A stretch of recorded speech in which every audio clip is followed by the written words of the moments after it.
Good morning, everyone. Good morning, good morning, good morning.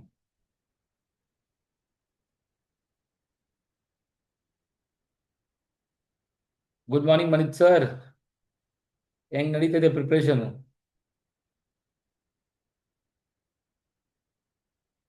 Good morning Manit sir. Have you written any mock? ಇನ್ನ update ಮಾಡಿಲ್ಲ.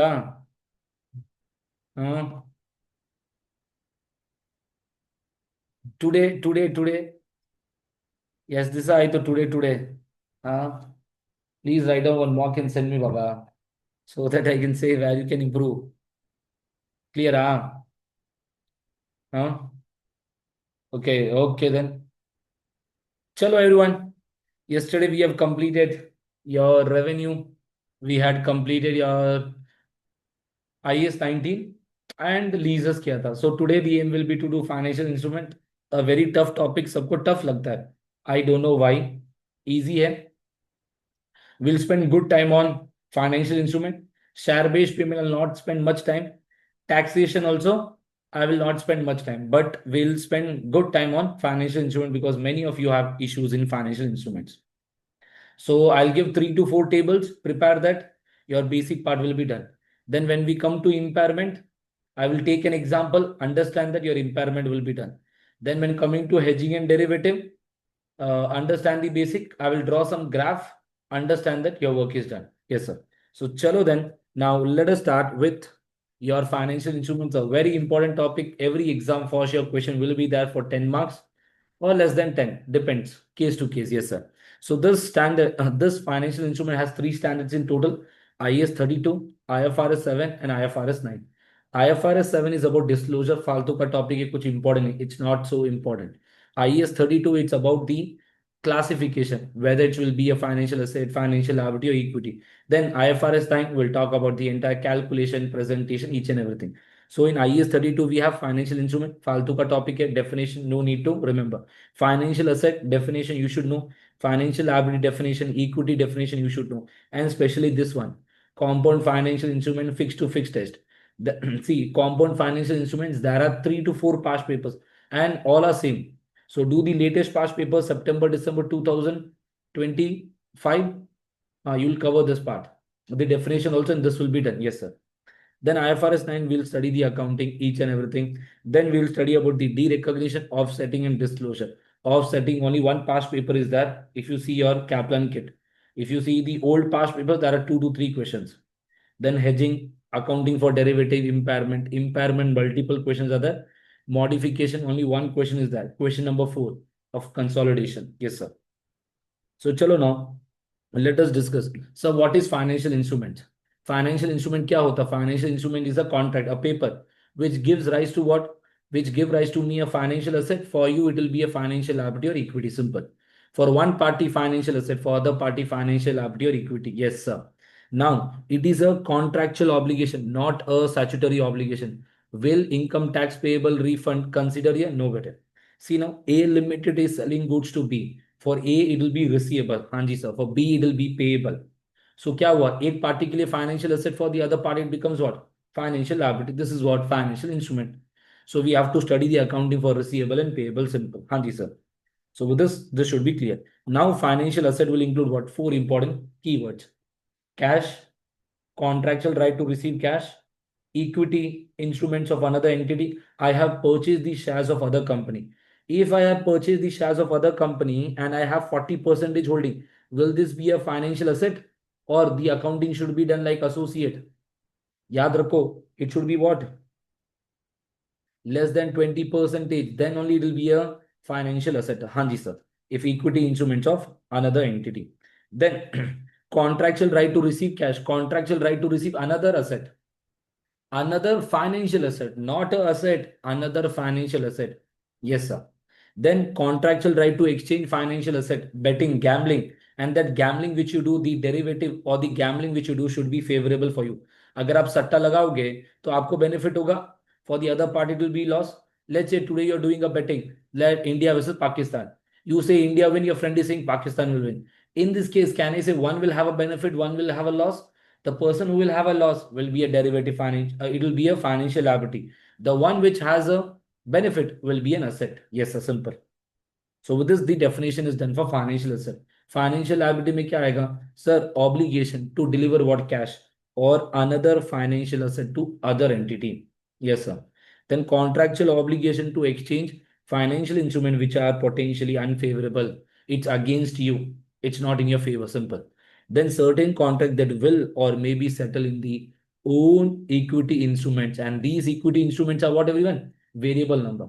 ये जो number of shares, let's say it's my entity, I am giving you shares, my own shares I'm giving you, I'm doing some settlement. In this case, if I'm giving my own shares to you and the number of shares are variable, in that case it is financial liability. If the number of shares are fixed, everyone, क्या होगा बताओ? If the number of shares are fixed, ये क्या होगा?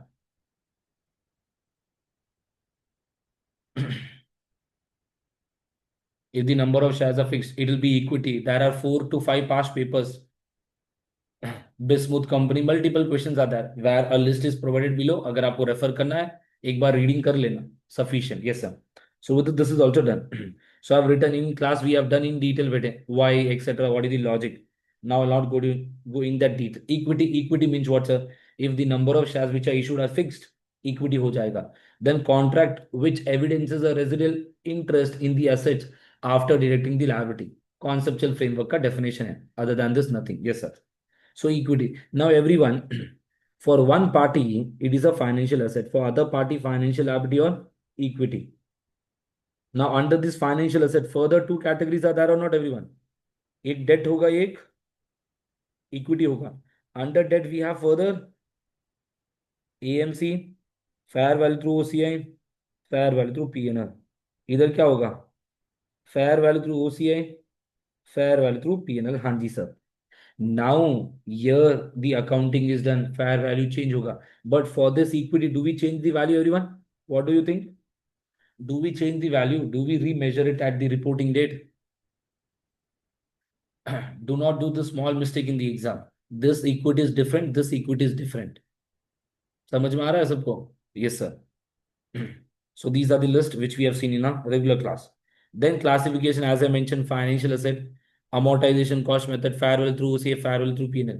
Financial liability, AMC, fair value through P&L. Equity, the value will remain same. Simple. Yes, sir. Yes, sir. Now see everyone. Very important. This flowchart is very important for your identification questions. If I say everyone, interest is compulsory. अरे interest देना ही देना है. If interest is compulsory, then it's financial liability. If it is discretion, not important, sir. जब हमारा मन होगा हम देंगे. In that case, it has the characteristics of equity. If borrowing is redeemable, we have to repay it. Simple. Company have to repay. Financial liability. It is irredeemable. Amount will not be paid. It has the characteristics of equity.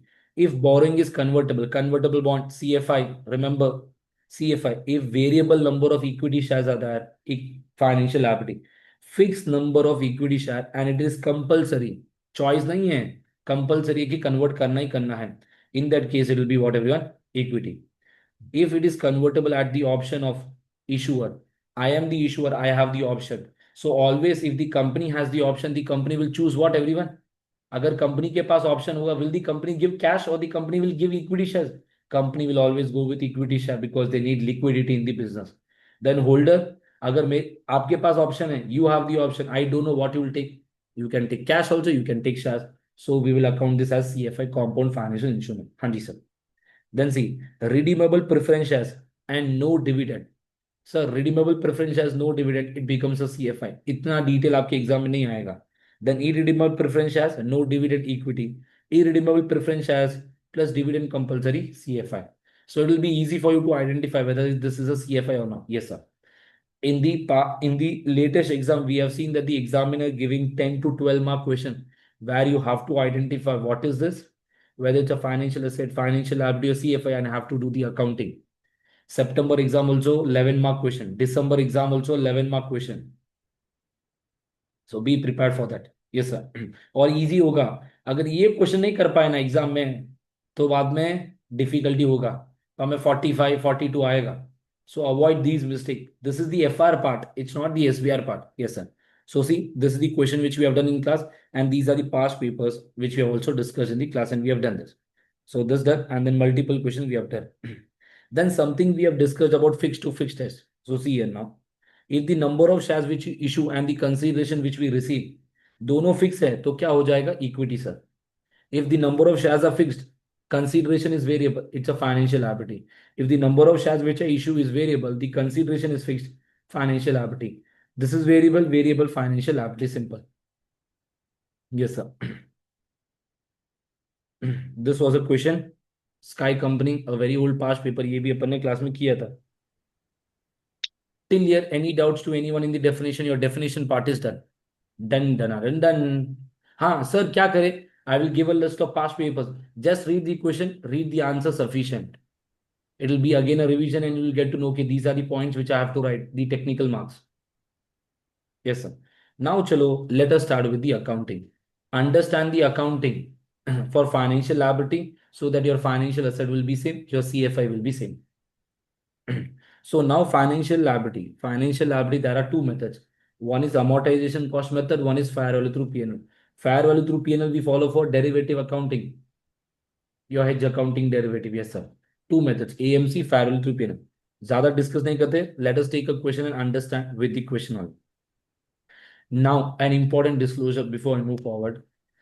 Here, okay, let us discuss the question first. A company issued, company ने issue किया. If the company has issued a bond, that means company has taken money. So the face value is $20,000. Coupon rate is 4%. Term is what, everyone? The term is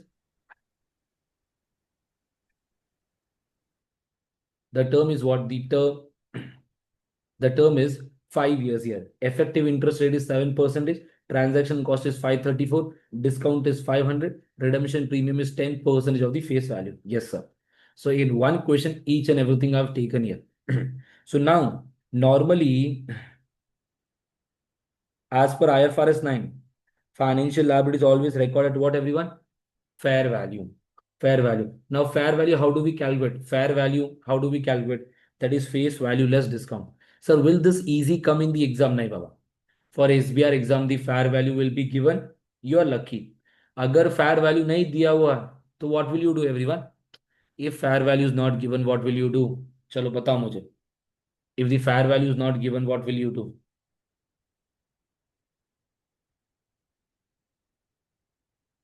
And most of the question, the fair value will not be given to you. If it's given, you are lucky. आपका नसीब अच्छा है उस दिन. Same me, everyone. If the fair value is not given, what do you do? Face value less discount. हाँ, वो भी नहीं दिया है. Then what will you do? वो नहीं दिया तो क्या करोगे?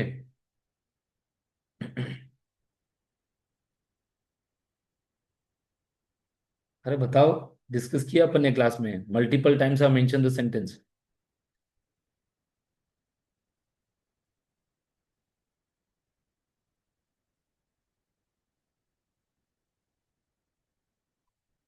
Can I say if the fair value is not given, we will follow IFRS 13, we will discount it ना. अरे IFRS 13 फ्यूचर कैश फ्लो को डिस्काउंट करेंगे. Future cash flow which I have to give, I will discount that using which rate? Market rate. Level 3, yes, Arsha. Good. So face value less discount. If this is not given, then use that. In SBR exam, 80% of the time the examiner will not give you. You have to discount and calculate it. Yes, sir. अगर दिया है तो it's good. On the day one, it will be given. At the year end, it will not be given. So day one, how do we do? Face value less discount and transaction cost we capitalize. Write down the sentence to get the entire 1 marks. Fair value is recorded. A financial liability is recorded the fair value and the transaction cost is capitalized. If not, fair value minus transaction cost. So we कितना होगा? 20,000 minus 500, that is 19,500 minus the transaction cost. I get 18,966. This 18,966 is the opening balance. Redemption premium कितना है? 2,000. So 22,000 the company have to pay. Yes, sir. So see here now, on the opening date, this we prepare the amortization and do the accounting. Interest we recognize in financing category as an expense. This interest payment, this will affect what, everyone? ये जो 800 है, ये किसको affect करेगा? Can I say this will affect your cash flow, financing category, interest paid. Remember, format change हुआ cash flow का. There we recognize in financing category interest paid 800 will come then. Yes, sir. and the closing balance we will show under non-current liability. This is about your amortization cost method. Simple and easy. Every year expense and then non-current liability we recognize. Yes, sir. With this, your amortization cost method is done. Yes, sir. अरे believe me IS and IFRS are very easy. It's common sense. अगर आपने common sense से पढ़ा है, अगर नहीं पढ़ा है, रट्टा मारा है, अभी कोई टेंशन नहीं लेना. जो याद है वो लिख के आओ एग्जाम में और करके आओ. Simple. So fair value through P&L. So fair value through P&L we will follow for short-term trading purpose derivative. So see here, company issued bond of 9 months. Short-term है here. Face value is how much? 10,000. Coupon rate is 10. Transaction cost is 1,000. Discount is discount is 1,000. So we will recognize this at the fair value. That is what? 10,000 minus 1,000 is 9,000 on day one. So debit financial liability, credit cash. Cash is coming in. We recognize liability. Simple. Transaction cost को क्या करेंगे? Transaction cost will always be recognized in P&L. Why? We are following fair value through P&L. याद रखो shortcut. Remember, whenever it is fair value through P&L, transaction cost you will dump into P&L only. हाँ जी sir. So which category? Financing category. Whatever is relating to fair value through P&L or it is relating to financial liability, financing category. Investing, financial asset, investing category. Simple. Yes, sir. Then how do we recognize the expense, sir? The expense is recognized using what? The expense is recognized using the coupon rate and face value. So interest pay करना पड़ेगा ना. If it's my company, I have to pay interest. So debit finance cost credit cash of 750. Simple. Then at the year end the fair value is 8,000. So मेरा fair value 9,000 था, it became 8,000. This 1,000 is a benefit. Value of the liability is decreasing. Value of the liability is what, everyone? Value of the liability is decreasing, so it is a benefit. हाँ जी sir. If the fair value is not given at the year end, what will you do? Discount the future cash flows. हाँ जी sir. Yes sir. So see, a question also we have done discuss in our regular class. So with this, your financial liability accounting is done. Any doubts to anyone in this? Recognize initially at the net proceed received. Pocket में कितना मिला company को? What is the net amount the company has received? Amortization cost method, recognize the interest expense over the EIR rate. In financing category, interest is paid on the coupon rate face value. Yes, sir. Then, then what we say for fair value through P&L, difference will be recognized in P&L. Finance cost will be recognized in P&L based on the coupon rate and face value, and it is used for short-term liability. And if it is a fair value through P&L, transaction cost will be directly recognized in P&L. So with this, your fair value through P&L part is done. And amortization cost method, financial liability accounting is done. Now coming to financial asset, everyone. Now coming to what? Now coming to your financial asset. Now, sir, in financial asset, first what we have to discuss? Debt instrument. Then we will discuss what? Equity instrument. Better. Debt instrument करेंगे पहले, then we'll come to equity instrument. We'll take a single example and understand all the three methods. We'll take a single example, understand both the methods. Yes, sir. Now see, a very important theory question that is frequently tested in the exam. Debt instrument. Debt instrument has three methods, na? AMC, fair value through OCA, fair value through P&L. Sir, अभी कौन सा model follow करें? Sir, which model we should follow? Doubt is that, sir. So standard has given you two tests. One is BMT, business model test. The second one is CCT, contractual cash flow test. So business model test का meaning क्या है? The company will hold this asset till maturity. Until maturity, we will hold this investment. So what does contractual cash flow test means? We will collect only the contractual cash flow. In the contract, what will be written, bete? In the contract, the contractual cash flow is basically the interest and the principal. Interest and the principal. Hanji sir. Yes, sir. Now there are three methods. Which method we have to follow? September exam, a question was tested for 5 marks. वो question मैं लूंगा अभी. As I mentioned, I've discussed with the students, I've framed the question. We will take that. Yes, sir. So AMC, fair value through OCA, fair value through P&L. Sir, AMC का meaning क्या हुआ, sir? Amortization cost method, when we'll follow? When the entity's intention is to hold the investment till maturity and to collect contractual cash flow. And to collect what? Contractual cash flow. हाँ जी, sir. Fair value through OCA means what? Intention क्या है मेरा? My intention is to hold till maturity. I will hold this till maturity. But if I get a better opportunity, I will sell the investment. If I get a better opportunity, I will sell the investment. And intention is to collect what? Contractual cash flow only. Principal and interest. Intention is to hold, collect contractual cash flow. But I will sell. When will I sell?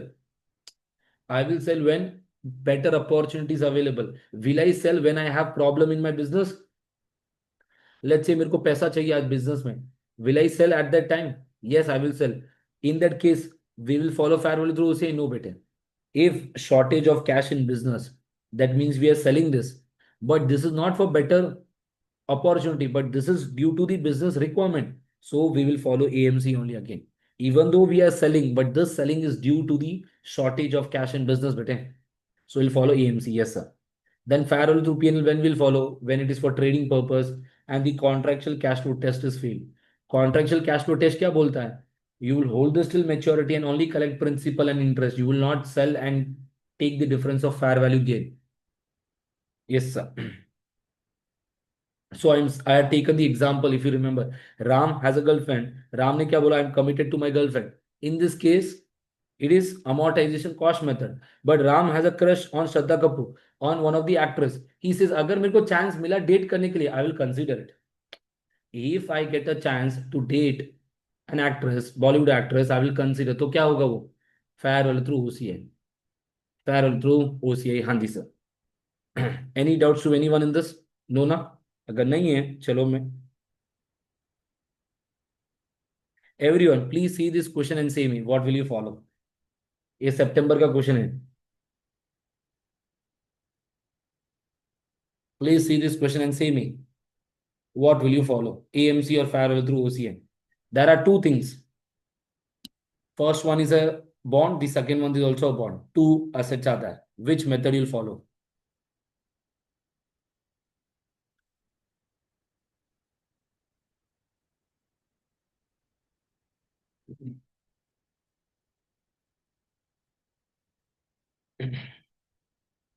First one is AMC. Okay, others? Everyone agrees? सब agree करते हो क्या? That the first one is AMC. Yes? Okay. Why? Why? Even though there is a sale, बेटे ये sale किसके लिए है? अरे why the sale is there Baba? For the shortage purpose ना, business में पैसा नहीं है to improve the liquidity. Then everyone, the third, next one, the second one.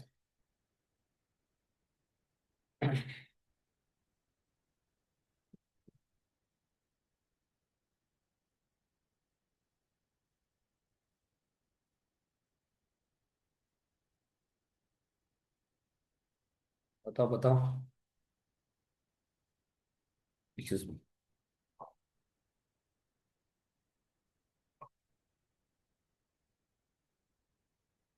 Fair value through P&L. Okay, others? Good to know that. Fair value through P&L. Why fair value through P&L? Here the interest is based on what? अरे interest is based on the fluctuation of the gold price. अभी आपको मालूम रहेगा क्या gold price किधर जाएगा क्या होगा? Now the current scenario सीधा rocket जैसे ऊपर गया है gold. So this is what fair value through P&L because the which test is not satisfied? Contractual cash flow test is not satisfied. Yes, sir. So see now. Yes, sir. Simple. So with this is done. Now, chalo, let us start with the accounting. Let us start with an accounting. Let us take an example. Understand all the three methods.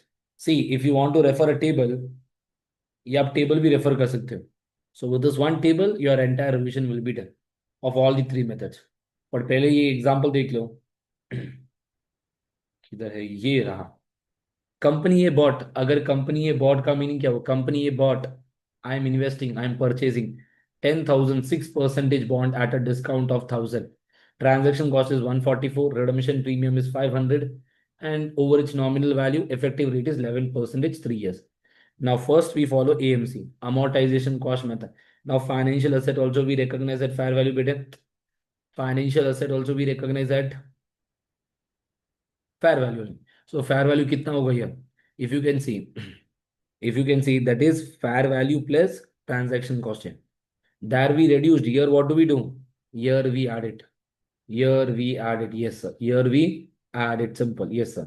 So this is the value minus discount. I get 9,000. Transaction cost को add करते अपन. So I get 9,144. So then I prepare the amortization table. Then I recognize interest income and the payment and the closing balance. This interest income I'll recognize in P&L under investing category as an income. Simple. Yes, sir. And this you would recognize in cash flow as what? Interest received. Investing category. Investing category. So with this, your amortization cost method is done. Your amortization cost method is done. Yes, sir. Then coming to fair value through OCI. Then coming to fair value through OCI. Many students will make a mistake here. Many students will make a mistake here. Listen. Opening balance कितना था? Fair value. That is 9144. Interest at 11%.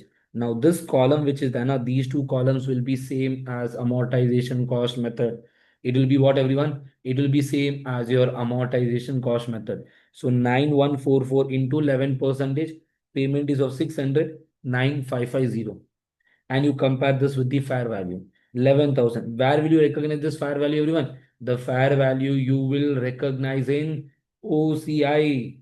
किधर record करेंगे अपन इसको? OCI में record करेंगे. From OCI it will go to OC. From OCI it will go to OC. Yes, sir. Then I take 11,000.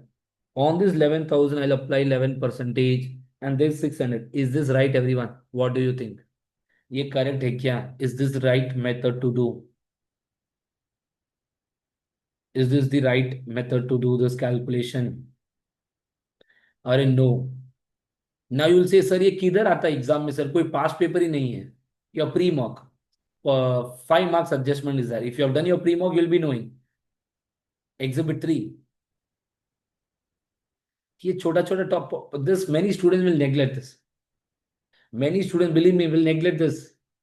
और जब exam में क्वेश्चन आता है ना, out of the box, out of the, अरे कुछ आउट ऑफ द बॉक्स नहीं आता है. If you are prepared very well, here the accountant has done some wrong adjustment, you have to correct it in your past paper.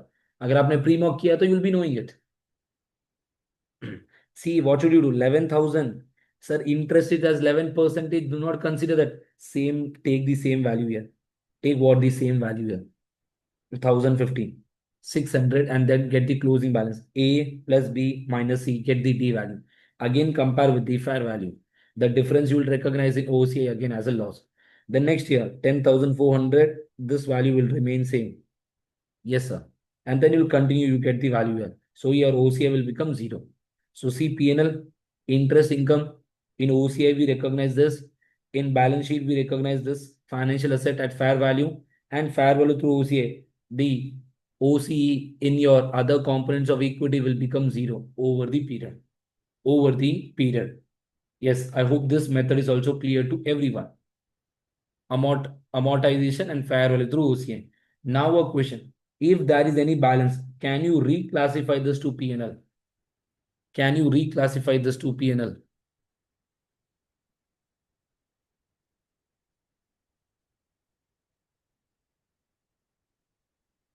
Yes, debt instrument you can reclassify. For debt instrument you can reclassify, Handi sir. Yes. So see, reclassify to P&L. I hope everyone knows what does reclassification means. पहले OCI में record करेंगे. From OCI it will go to OC. From OC it will go to P&L. From P&L it will go to retained earnings. The standard is saying what? खाना ऐसे नहीं खाना है. खाना ऐसे घुमा के खाना है. In case of reclassification to P&L. Directly you can take to retained earnings. Impact एक ही है. But no, for better presentation, to do some show off, simple. Other than this, nothing. Yes, sir. So with this, amortization method is clear to everyone. Now let us see the last method, that is fair value through P&L. So transaction cost, what will you do? So P&L, which category? Array investing category. So see, initially we recognize that fair value, that is 9,000 after the discount. Transaction cost will recognize directly in P&L investing category. Yes, sir. Then debit interest we have received. Sir, अब हमको interest मिला है. We have got the interest. Debit cash, credit P&L 600 in investing category. Then carrying amount is 9,000. Fair value is what? 11,000. This 2,000 is an increase. You recognize in investing category P&L. Investing category what, everyone? P&L. P&L. Hanji sir. This is about your fair value through P&L. All the three methods we have done. And on Excel also we have solved a question. We have presented the answer also. How short you should write. What are the 5 basic sentences also we have done in a regular class. Now here आपका table. End moment. Let's say you want to revise financial instrument within 15 minutes. Refer this table, the financial liability equity table. You are done with that. So see now, we recognize fair value, fair value, fair value. Transaction cost capitalized, capitalized, transfer to P&L. Income based on EIR based on coupon rate, face value. Amortized cost, fair value difference will go to OCI. Any difference will go to P&L. Income in P&L investing category. Any gain or loss on the disposal, we will recognize in investing category. Yes, sir.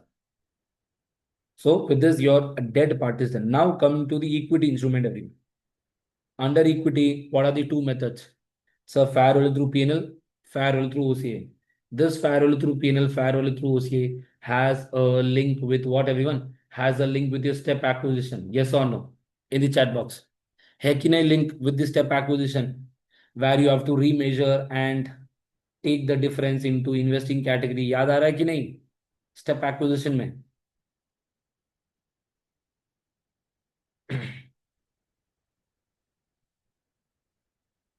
Okay. See now an example. Let us take an example. A Limited purchase Reliance shares for 1,800. मैंने Reliance का share purchase किया for 1,800 on 1st January 2004. On 31st 12 2004, Reliance share price is 1,950. Transaction cost is 50. So fair value through P&L, what we will do with it? So initially I recognize this as an investment Reliance shares, credit cash 1,800, 1,800. हाँ जी sir. Then the transaction cost we recognize in P&L. Transaction cost we recognize in P&L. Which category? Investing category. Handy sir. Investing category. Simple. Then what is the fair value? The fair value became 1,950. What is the increase in the fair value? 150 is the increase. This 150 we recognize in investing category as a gain or loss. Simple. Then sir, if we have received any dividend income, sir मैंने Reliance company में invest किया है, मेरे को dividend मिला है, then what we will do? We will recognize this as an income in P&L. In your cash flow, investing category as dividend received. Simple. Then fair value through OCI. This is important. Many students will make a mistake here on. I purchase an asset on the day one. Debit financial asset, credit cash. Now transaction cost, what should I do? अरे transaction cost को capitalize करना है. We have to add the transaction cost. So debit financial asset, credit cash. Simple. Any dividend income received, investing category, dump it. Simple. Then 31st 12, I say the fair value became 1,950. Carrying amount is 1,850. Where will you recognize this difference? In OCI. OCI, yes, sir. Because this is the election which we have made. Once we make this election, can we come back to fair value through P&L, everyone? Today I am following fair value through OCI. Can I come back and follow fair value through P&L? No, no, no, no, no, no, no, no, no, no, no, no.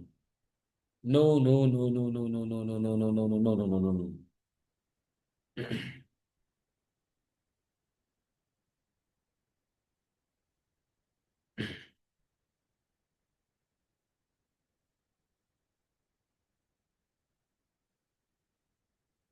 Seeing OCA, yes, sir. Now, can you reclassify here to penal? Can we reclassify to penal? Nice, sir. We can't reclassify to penal. We have to directly take this to retain earnings. Yes. Now I say on the same date at the year end, we are selling the Reliance shares for 2,000. When I'm selling this share, everyone, this 50 as a gain, will I record in OCA or will I recognize in PNL? If I'm selling this, will I recognize this in PNL or will I recognize this in OCI? I will recognize this in OCI only. So my total balance will be 150. This is the mistake which many students will do here. You will not recognize anything in PN. No, zero, nothing in PN. Other than what? The dividend which you receive, huh? Other than the dividend. So transfer to retained earnings, not to PN, simple. So with this, your equity instrument is also done. Which is the default method, fair value through PNL. Then fair value through OCA. Sir, in the exam, the examiner has not mentioned. Sometimes write both the methods. If the company will follow this should be done. If the company will follow this should be done. Simple. Fair value, transaction cost P&L, capitalized, dividend income P&L, P&L. Subsequent measurement to P&L, OCI, short term, long term, disposal P&L, disposal OCI, and it is not reclassified to P&L. Simple. And on initial day only we will make this election. On the initial day only we will make this election. Hanji sir. So with this, your equity instrument accounting is also done. Any doubts to anyone? Batao.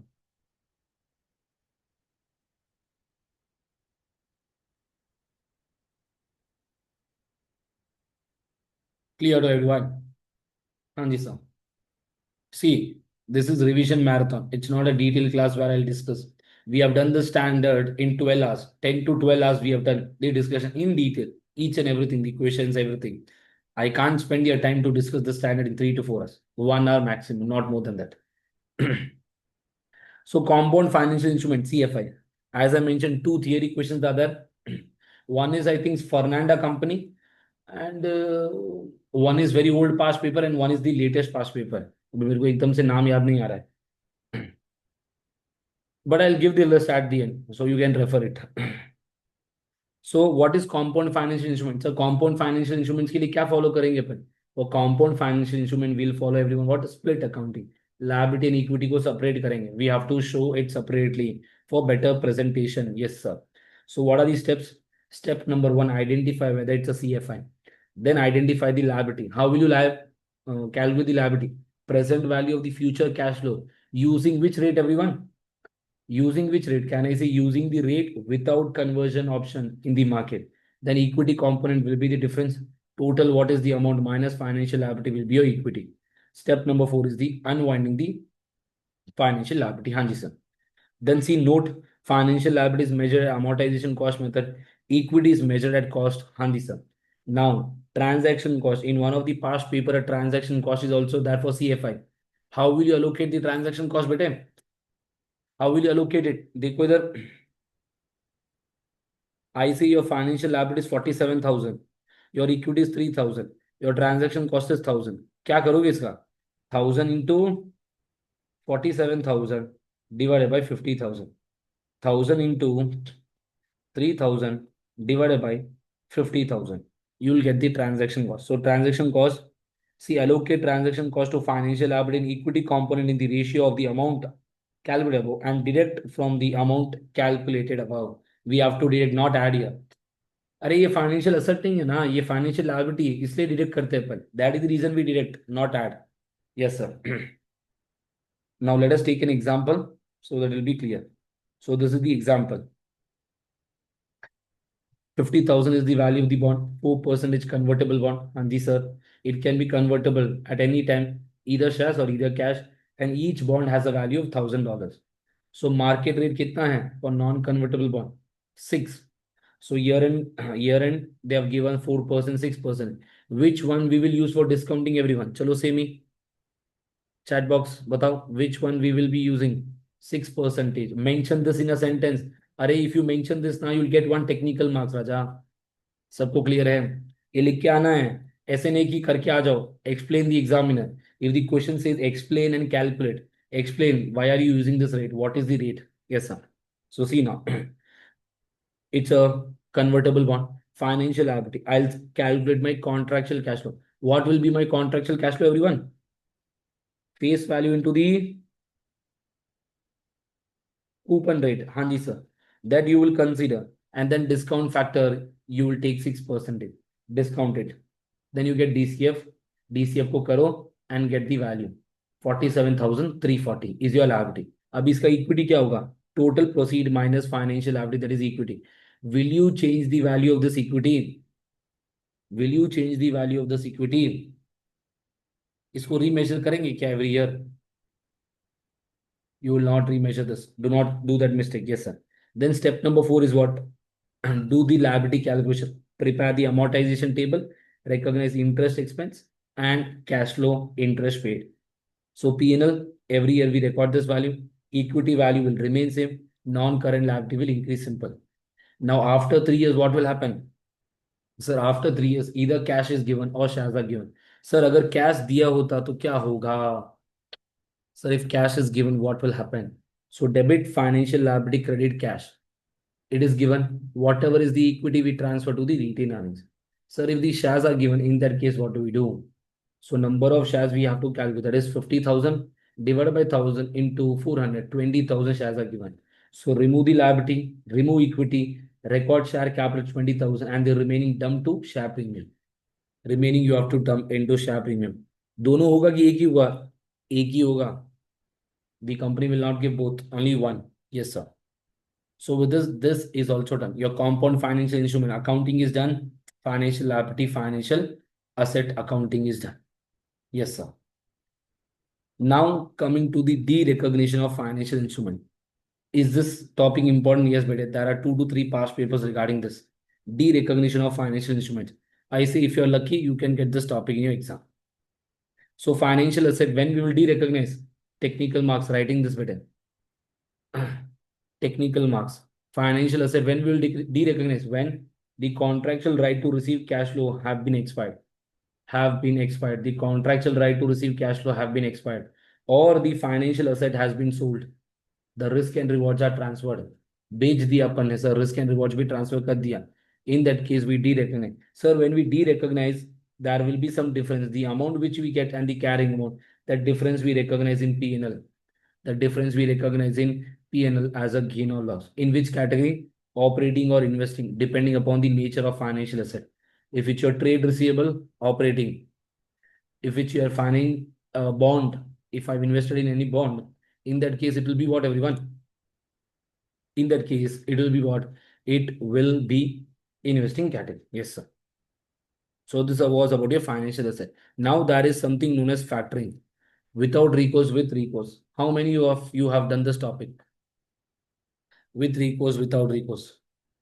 क्या है ये topic? बताओ. Have you done this topic everyone? Done.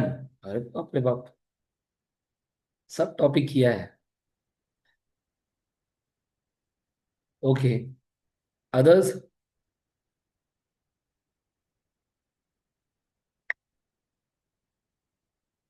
In FR, अरे याद है कि नहीं? थोड़ा बहुत याद होना है. अगर by chance question comes, you can tackle it easily. Yes, sir. Now, without recourse, with recourse. Without का mean क्या? Without. Can't come back. If without recourse means it's a sale. I'll not go in detail now. Without recourse means it's a genuine sale. It's a sale. Then means what do? We de-recognize the asset and the difference is recognized in P&L as an expense or as a gain. Simple. Sir, with recourse. With recourse means what? I can, let's say I have a receiver. Let me take only. Many will have doubts. Let the A limited is that A limited have to receive some amount from customer Ram. Now they have given a credit period of 3 months, but A limited is saying मेरे को पैसा आज के आज ही चाहिए. Will Ram give? Ram is saying no. So what will A limited do? A limited will try to factor this. There is a company B limited. B limited will say this receivable of 10,000 we will give you 9,000, and B limited will say that we will collect the amount from the customer. इसको क्या बोलते हैं? Factoring. Yes, sir.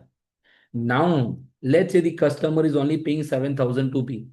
Can I say B limited will have a loss of 2,000 better? Loss of 3,000 we say, or 2,000 you say. Now, in that case, what will B limited do? Either B limited will sit and cry, or B limited will go back to A limited and ask the money कि मेरा पैसा दो मुझे. B limited will sit and cry, or B limited will go and ask the remaining amount for A limited. If B limited can go and ask the amount from A limited, is the risk and rewards transferred? If B limited can go and ask the amount, is the risk and rewards transferred, everyone? What do you think? No, the risk and rewards are not transferred. Sir, if the risk and rewards are not transferred, then what should we do? Do not de-recognize the asset. Instead, recognize the amount received as a financial liability as a loan. If the risk and rewards are not transferred, do not de-recognize the asset. Recognize the amount received as a financial liability. Hanji, sir. I hope this is clear to everyone. Factoring. Yes, sir. Then financial liability. When will you de-recognize financial liability? We will de-recognize financial liability when obligation is discharged. Sir, obligation hai hi nahi, sir. Obligation is cancelled. Whatever is the difference we recognize in P&L under operating or financing, depending upon the nature of the financial liability. It is what here, everyone? It is financial liability here, not financial asset.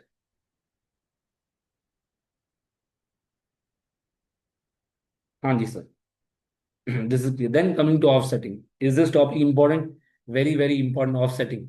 Now, can you please say me offsetting can be done where or? which all standards, which all IS or IFRS allows offsetting?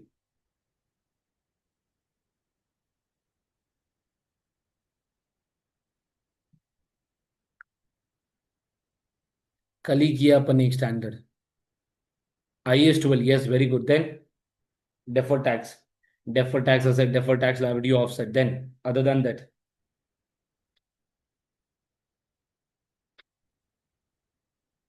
अरे IAS 19, employee benefit plan asset obligation net off करके record करते हैं ना, yes.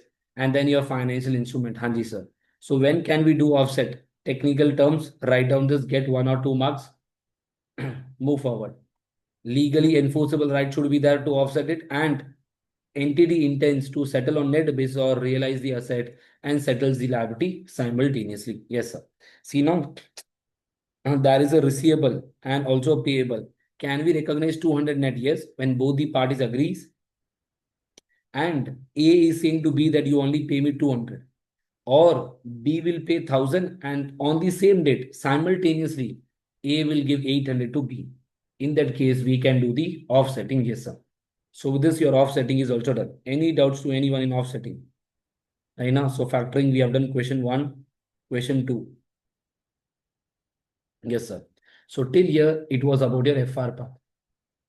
Till here, it was about your FR syllabus. अभी तो SBR start होगा.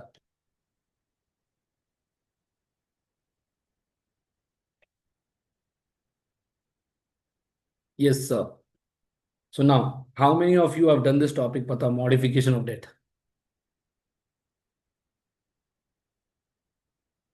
How many of you have done this topic, modification of debt?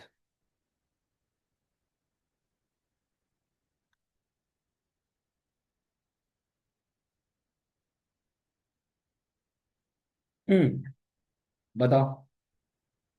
अरे sir, ignore ही कर दिया टॉपिक सर. किधर से ऐसा टॉपिक देते, कौन देता है ऐसा topic? Sir, can the examiner give a question regarding this? I say no, if it's your very bad day, दिन ही खराब है आपका, तो आ सकता है question. Worst day. If a question come, let's say it will come for 8 marks. Sir नहीं आता, but other questions will be easy ना. Do those. किसी ने यस नहीं डाला है, तो किसी ने किया नहीं है, I think. If I explain, will you understand? अरे पापा, नो आ गया है.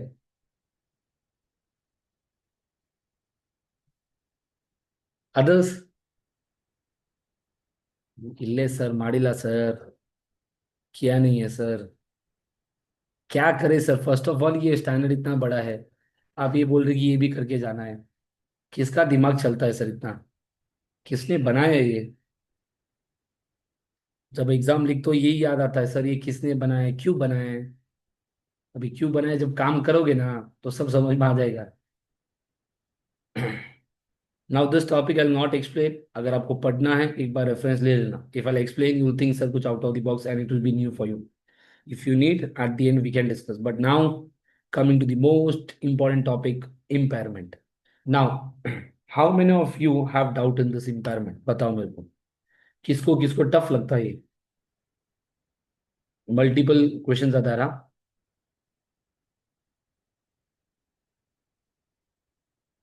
टफ है sir. Okay, others.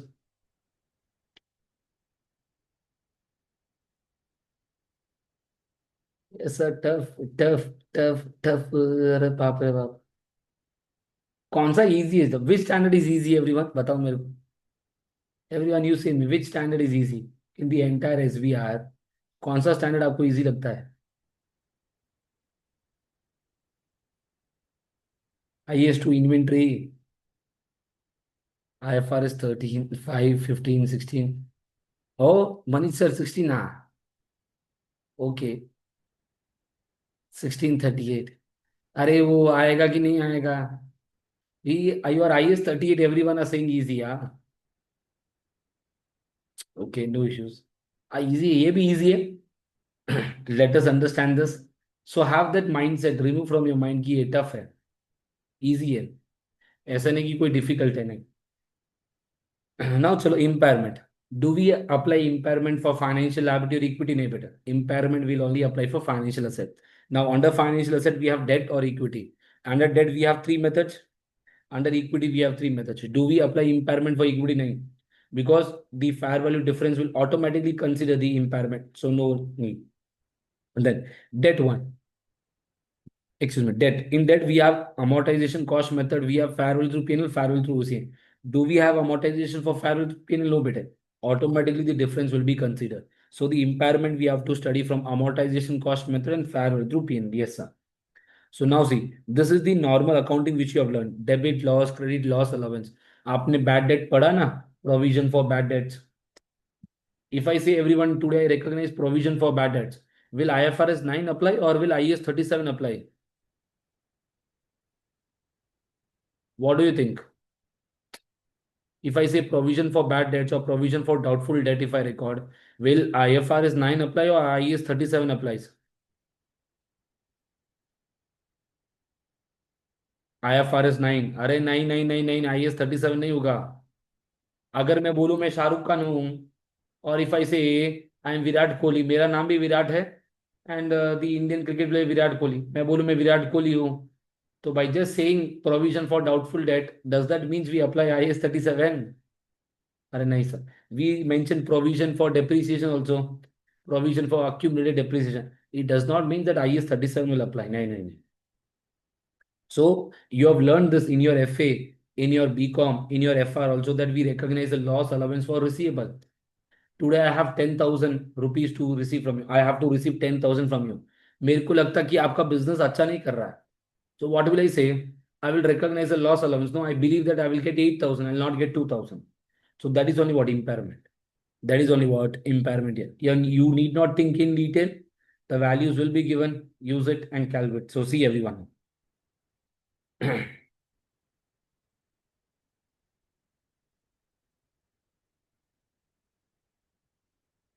Okay, where is the example?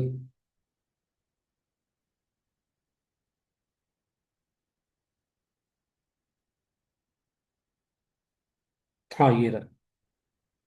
चलो everyone. Let us first understand the basic theory. As I mentioned, scope of impairment is clear to everyone. Yes, sir. Then we'll not apply impairment to these. Now, recognition of credit loss. Recognition of credit loss. Initially only, on the day one only, we will recognize a credit loss. Why? So there is a credit risk. Credit risk का meaning क्या है? Sir, credit risk means there is a risk of default. Sir, पैसा मिलेगा कि नहीं? That there is a risk regarding that. Yes, sir. So credit loss we will recognize. Credit loss is what? Sir, मेरे को 10,000 मिलना था, but I'm receiving only 8,000. Can I say that 2,000 is what? Your credit loss. Now to make your life complicated, what I say every time, to make your life complicated, they have introduced the discounting concept. Other than this, nothing. So whatever is the future cash flow you have to receive discounted. Then what will you receive discounted? The difference will be what? Your credit loss. Yes, sir. So expected credit loss, you apply the weighted average. You consider the probability here. You consider the probability here. Yes, sir. There are two types of losses. One is your lifetime loss and one is 12 months expected loss. So lifetime का loss का meaning क्या हुआ? What is the entire lifetime loss? The total loss. So 12 months expected credit loss means what? Out of the lifetime loss, what is the loss which will occur in the 12 months? Let's say my entire loss is 10,000. In the next year, my loss is 2,000. So the 10,000 will be my lifetime expected loss. The 12 months expected loss will be what? The 2,000. Now, sir, when should we recognize lifetime loss? Sir, when should we recognize 12 months expected loss? When the condition is very worst, when the credit risk is very high. मेरे को लगे, I believe that you will not pay me only. I think that you will not pay me only. पैसा मिलेगा ही नहीं. आपका business नहीं चल रहा है. It's a very bad condition. You can't pay me. In that case, I recognize lifetime expected loss. But you are doing the payment here and there. I have some doubt. Okay, no issues. I recognize a 12 months expected loss. Yes, sir. So initially only we recognize the expected loss that is of 12 months. And then at each reporting date, what do we do better? At each reporting date, we assess. Because this loss allowance is an estimate. ये एक estimate है. At each reporting date or each balance sheet date, we have to review whether the credit risk is increasing or not. Whether credit risk is increasing or not. Yes, sir. So see, Anna, I say I have invested in a bond. I have to get 10 percentage. My effective rate is 12.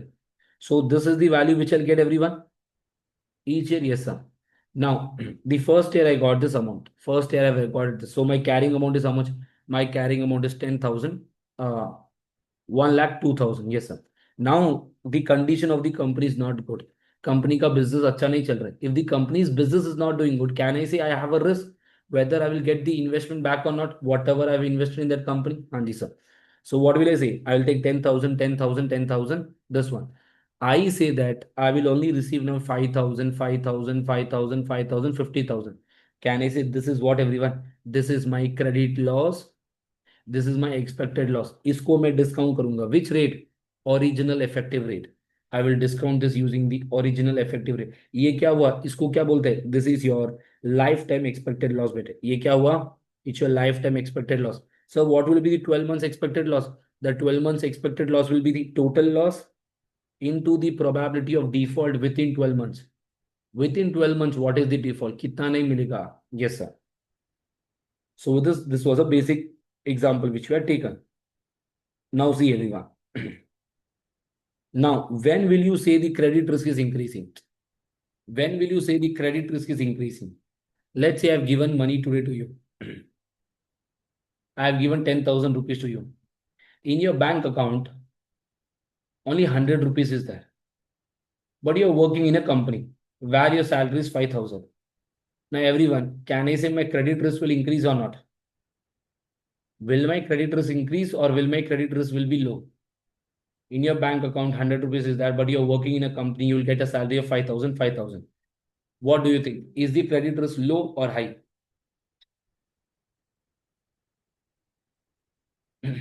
चलो चलो चलो चलो same ही. लो. Yes hello. Your credit risk is low. हाँ जी sir. Your credit risk is low. I say that in your bank account 100 rupees is there. I have given you 10,000 and you're not working anywhere. आपको job ही नहीं है. You're not working anywhere, jobless. In that case, my credit risk is high or not? High. Yes, sir. One more case I say, I've given 10,000, you're not working, no money in the bank account. Now, when I'm calling you, you're not picking up my call. You're not in India only. Like Vijay Malia, out of India. In that case, can I say my risk is high or not? Yes, very high. So can I say I have a surety कि मेरे को पैसा मिलेगा ही नहीं अभी? Yes or no, everyone? There were three stages. Low, high, very high. In very high, can I say I have a confidence कि पैसा मिलेगा नहीं, डूब गया पैसा? Yes, yes, sir. So see now, everyone. Multiple questions we have done in the class. Now I'll take an example so that we can understand the subsequent measurement. So see now, example everyone. Company A has invested in 10,000, 100,000 bond. Amortization cost, coupon rate is 10, effective rate is 12. 5 years. No credit risk on day one. On the day one, if there is no credit risk, will you recognize impairment loss? On day one, no credit risk, will you recognize? No, beta, no, no, no, no. Yes, sir. See here now, everyone. What will you do? On the year end. So this is the value. Year 100,000, then 12 percentage, 10%. This is the closing value. Now closing value. I say at 31st 12 2000 x1. Your credit risk is increasing or not? Your credit risk is low बेटे. अगर credit risk low है तो what we will recognize? What is the loss we will recognize everyone? If your credit risk is low, we will recognize a 12 months expected credit loss.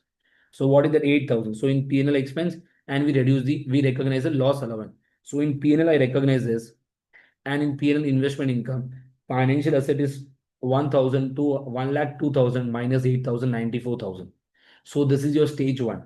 This is what everyone, it is your stage one where the credit risk has not increased significantly from the initial recognition. So recognize 12 months expected loss and interest income will be recognized on gross basis.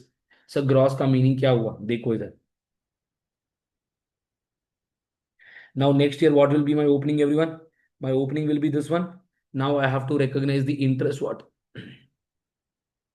This is my gross amount. If you see what is the net amount in the balance sheet, अरे 94 है, but we have to recognize interest on gross amount. Do not record on 94,000 into the 12%. गलत है.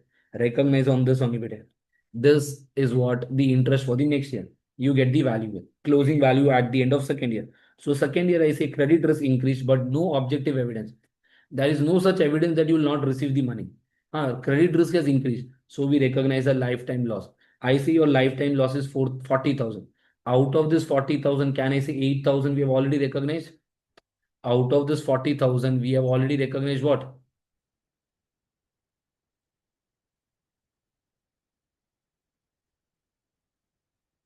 8,000. So remaining 32,000 we have to recognize. Yes. So 32,000 I will recognize in the P&L as an expense. Yes, sir. Then what this will be? 1,04,240 minus 40,000. Cumulative balance sheet items are cumulative 64,240. Now what is the stage two? ये देखो stage two क्या है? Credit risk has increased significantly, but do not have objective evidence. So it's not credit impact. Objective evidence नहीं है. We do not have a guarantee or a proof. So recognize lifetime expected loss. Interest income is recognized on gross basis for the next year also. So next year when I see next year also what will I do? I will recognize the interest income on the gross basis only better. Yes, sir. And I get the closing value is this. So if I come to the end of the third year, see now 10, I say risk is increasing credit impact. Evidence is that paisa nahi milega. I got an information. Proof is that I'll not get the money now. If I will not get the money, what will happen? I say my lifetime loss is how much? See, stage one, 12 months loss. Stage two, lifetime loss, but interest is calculated on the gross amount. Stage three, lifetime expected loss. Interest is calculated on the net amount. This is 90,000. Out of 90,000, what we have already recognized? 40,000, sir. So remaining कितना है P&L में? 50,000 we have to recognize in P&L in the current year. Yes, sir. So see here now. Now for the next year, the interest income you will recognize on what basis? Interest income you will recognize on the net basis. बेटा देखो इधर whatever is your closing value into what? The value. See, if you see your closing value, कितना आ रहा है इधर? 16,749. This is the net amount. On net amount, we are applying the interest. Yes, sir. So that is the difference. This interest will it apply for third year or fourth year? Will this interest apply for the third year or fourth year, everyone? Say me. ये जो interest ना, will this apply for the third year or fourth year?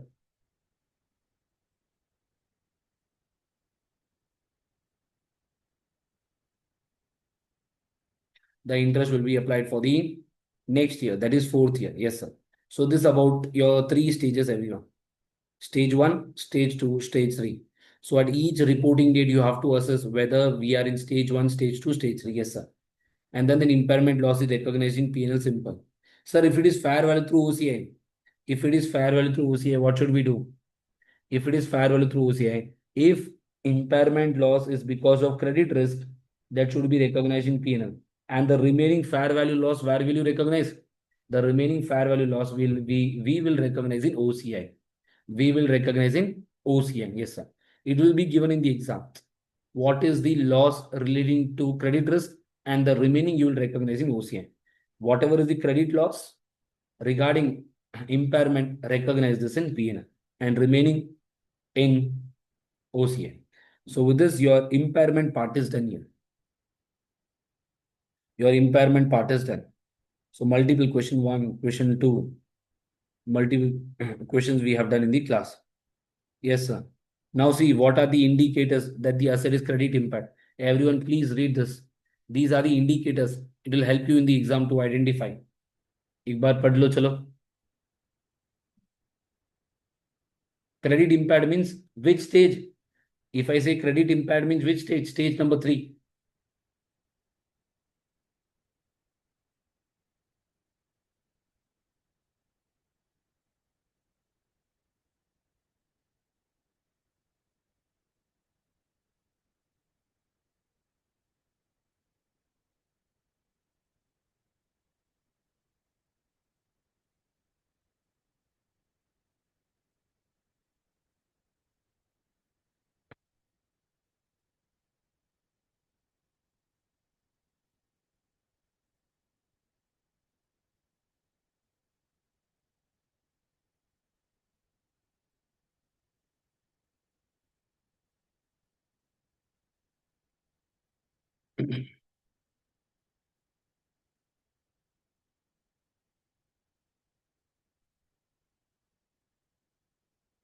Done, everyone?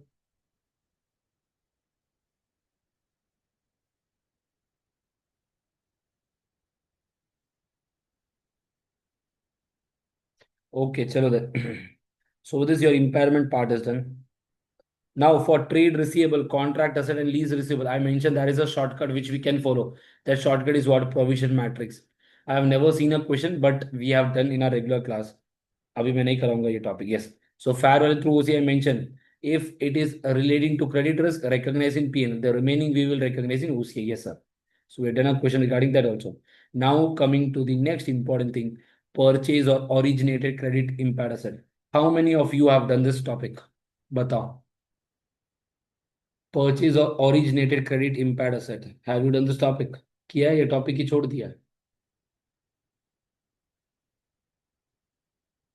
Past papers में है ये. There are two past papers regarding this. Yes, done. Both the past papers we have done in the class only, I hope. So see now, purchased or originated credit impaired asset. इसका meaning क्या हुआ? I say today A Limited, a bank is that this bank has multiple loans to be received, and they know that C and D will not repay.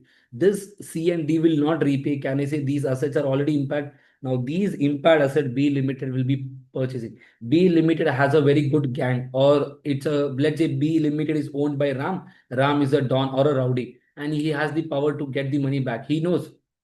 So in this case, this B Limited is purchasing these assets. These assets are already credit impaired, बेटे. B limited को मालूम है कि पैसा मिलेगा नहीं, इधर difficulty है इधर. Credit impact is already included on the day one, beta. On the day one, it is included. Can I say at the reporting date we have to check? Yes, in German, right? You are right with the first sentence. So can I say on the day one it is included, at the reporting date we have to see. So what should we do? So see here now. Initially measured at transaction price without without any allowance for ECL, because already reflected in the purchase price. Write down this, get 1 marks. Excuse me, interest income is calculated by applying the apply the credit adjusted effective interest rate to the amortized cost of the asset. So will this be given in the question? Yes, beta, this effective interest rate, and this effective interest rate will be what? A credit adjusted one. Yes, sir. Then subsequent changes at the balance sheet date, there will be some changes. What should we do, everyone? That subsequent changes we have to consider. Either there will be a gain or either there will be a loss. Today, I believe that I will get only 400,000. Then at the year end, I get to know that I can get back 500,000. मेरे को तो फायदा ही हुआ ना 100,000 का. Yes, sir. This is about your purchase or original credit impaired asset. We have done a basic question, and okay, past paper किधर इसका? Okay, we have done past paper also. Then it's about accounting mismatch, a very important topic. Again, one or two past papers are there regarding this. Yes, sir. Now see everyone. In accounting mismatch, what will happen? Today, B company is there. B company is issuing bond, everyone. B company is issuing bond. If no, sorry, my bad. A Limited is there. A Limited is issuing bond. If A Limited is issuing bond, can I say for A Limited it will be a financial liability, beta? For A Limited it will be a financial liability. Yes, sir. Now this financial liability we are accounting using AMC. My company is that I have taken money from you. I am following AMC. This amount I have invested somewhere. Whatever amount I have now, this amount only I have invested somewhere. I have purchased some other bond. आपसे पैसा लिया, किसी और को पैसा दिया मैंने. So here, when I say it is a financial asset, I am following fair value through OCI. I am following what? Fair value through OCI. Can I say the same amount you are receiving and you are purchasing this asset? Here you are following AMC, here you are following fair value through OCI. This is known as accounting mismatch. So the standard is saying what? It is better to follow what? Fair value through P&L for what? Financial asset and financial liability. For financial asset and financial liability. This is known as accounting mismatch. We have to follow financial asset and financial liability for both the things. Yes, sir. Any doubts to anyone in this accounting mismatch? One past paper is there regarding this. Not seen frequently tested, but अगर आ गया then do not say out of the box. इतना समझ में आया ना, लिख के आ जाओ बस. 4 से 2 तो मिलेगा, सफिशिएंट ना age of no. Then disclosure, faltu will not do this. Yes, sir. Till here, this part is done. Any doubts to anyone in this one? Same everyone. No, na? But I have not pasted here the question. Give me 1 minute, everyone. Let- let-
Mhm.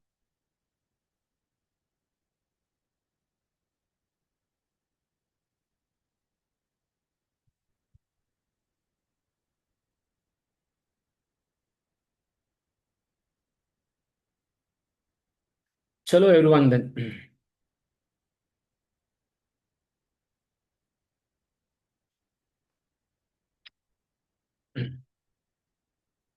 Is you doubts, sir? No doubts, na? So can we start with derivative now?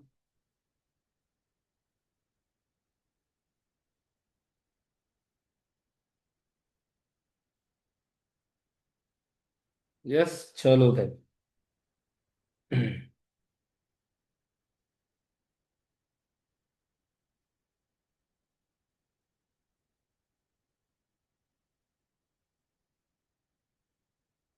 Chalo, chalo, chalo, chalo, chalo. Now let us start with derivative accounting and your hedge accounting. Very important topic. Yeah. Sir, is this topic important? Yes, very important. So will this topic be tested for 10 marks, 12 marks? Nine.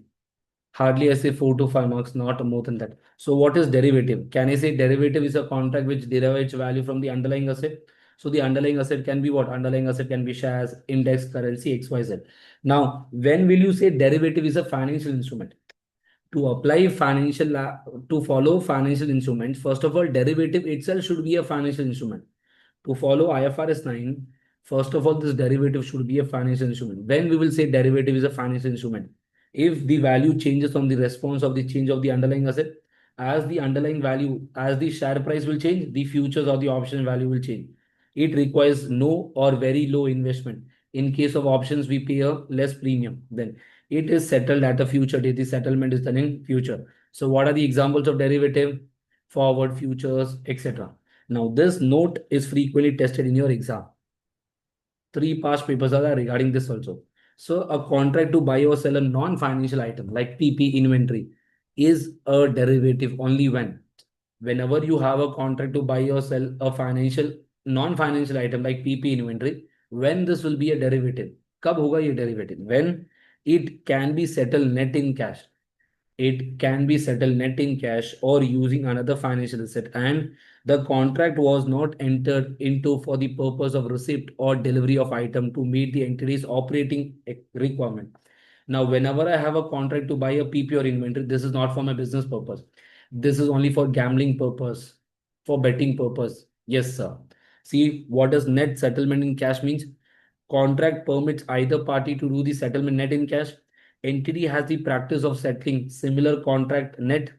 Non-financial item is readily convertible to cash. Entity for similar contract has a practice of taking delivery of the items and then quickly selling it for the benefit for the fair value changes. Are we purchasing the PP or the inventory for the business use? No, better.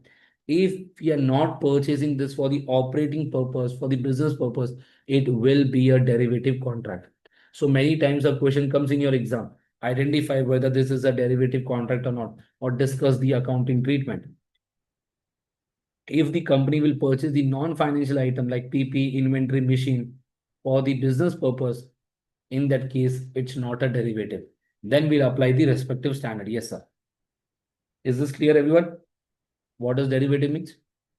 Now see this question, everyone. Chalo, say me.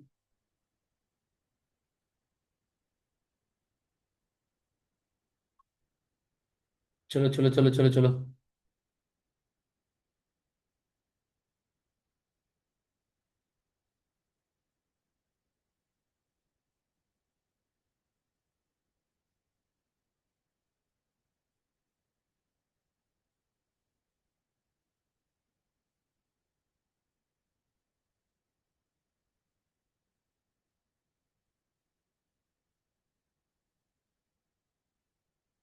Not a derivative. Why not a derivative?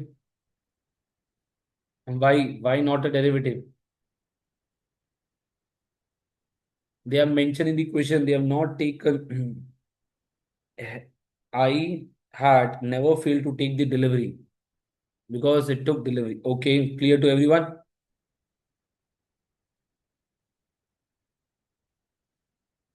Yes, this is physical transfer and for you. So you can mention. See, four simple sentences get the marks. Yes, sir. So with this is it. Any doubts to anyone in the basic definition? No, sir. Now, how do we do the derivative accounting? For derivative accounting, what do we do better? The accounting, see everyone. We had taken a basic example in the class regarding the potato chips to understand this. But abhi wo nahi lunga main. Let us directly understand the accounting.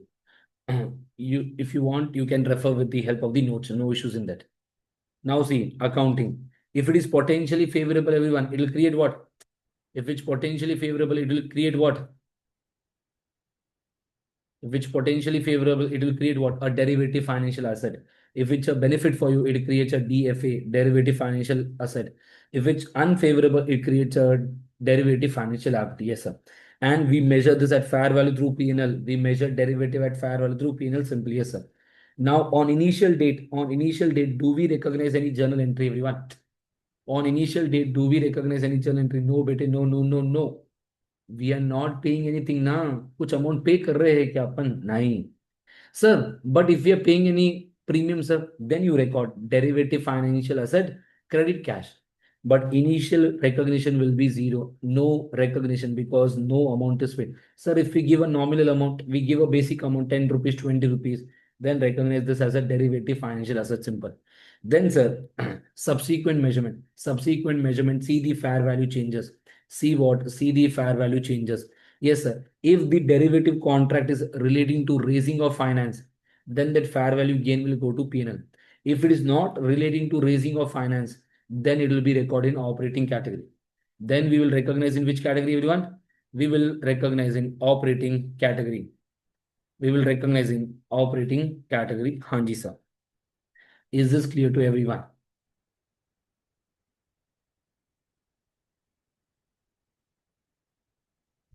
I hope derivative में doubt नहीं होगा सबको. Hedge accounting में doubt है सबको. Yes, you will feel difficulty in hedge accounting only. Okay, but I hope this is clear to everyone. If you want, you can refer this example which I've given in notes regarding a basic example regarding chips. So you'll understand with this what how do we do. But I hope there is no doubts in this. So see now, journal entry on contracted. Will there be any journal entry? Wait, no. Generally, no entry. Fair value zero. If cost of premium is paid, debit derivative financial as a credit bank amount paid. On the reporting date, if it is favorable, gain is there. So derivative financial as a credit P&L. Unfavorable, debit P&L credit derivative financial liability. Yes, sir. Then on settlement date, can I say on settlement date what can happen? Either we will purchase the asset or either we will do net settlement. Either we purchase the asset or we do net settlement. If physical settlement is done, what do? We recognize derivative financial asset when we buy it. So whatever is the fair value of the asset at, then bank, whatever is the payment we do, payment will be as per the contract. अरे contract में बोला है कि हम इतना ही देंगे, तो that you will consider. and the remaining will be your derivative financial asset, derivative financial liability, whatever balance we have recognized. And further difference will be your gain or loss. Further difference will be what's our gain or loss. Then case number two, where we sell cash we will receive, underlying asset will go out at the fair value. Any derivative financial liability, financial asset, if you have recognized that, remove that, and the remaining debit or credit will be gain or loss. Any difference in the journal entry will be recognized in P&L as fair value gain or loss income. It is when physical settlement is done. When net settlement is done. So net settlement, how do we do? We'll not purchase the asset. Whatever is the benefit, we'll take it. So we remove the asset, whatever was an asset for us, and credit bank, we receive the money. If it's a liability, we are paying debit, derivative, financial liability, credit, bank. Simple. I hope this is clear to each and every one. Yes, sir.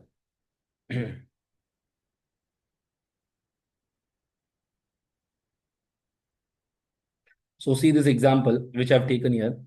Hedge buys 100 options on 1st January 2006 for $5 per option. Each option gives Hedge the right to buy a share in R on 31st December 2006 for $10 per share. How should the options be accounted for given the following outcomes? The options are sold on 1st July for $15. We are selling it.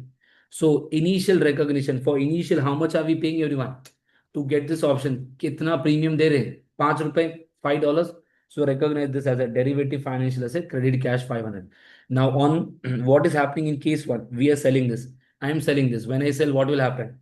Debit cash that comes in 100 into 15. I remove this derivative financial asset. I recognize the remaining as a gain. Why?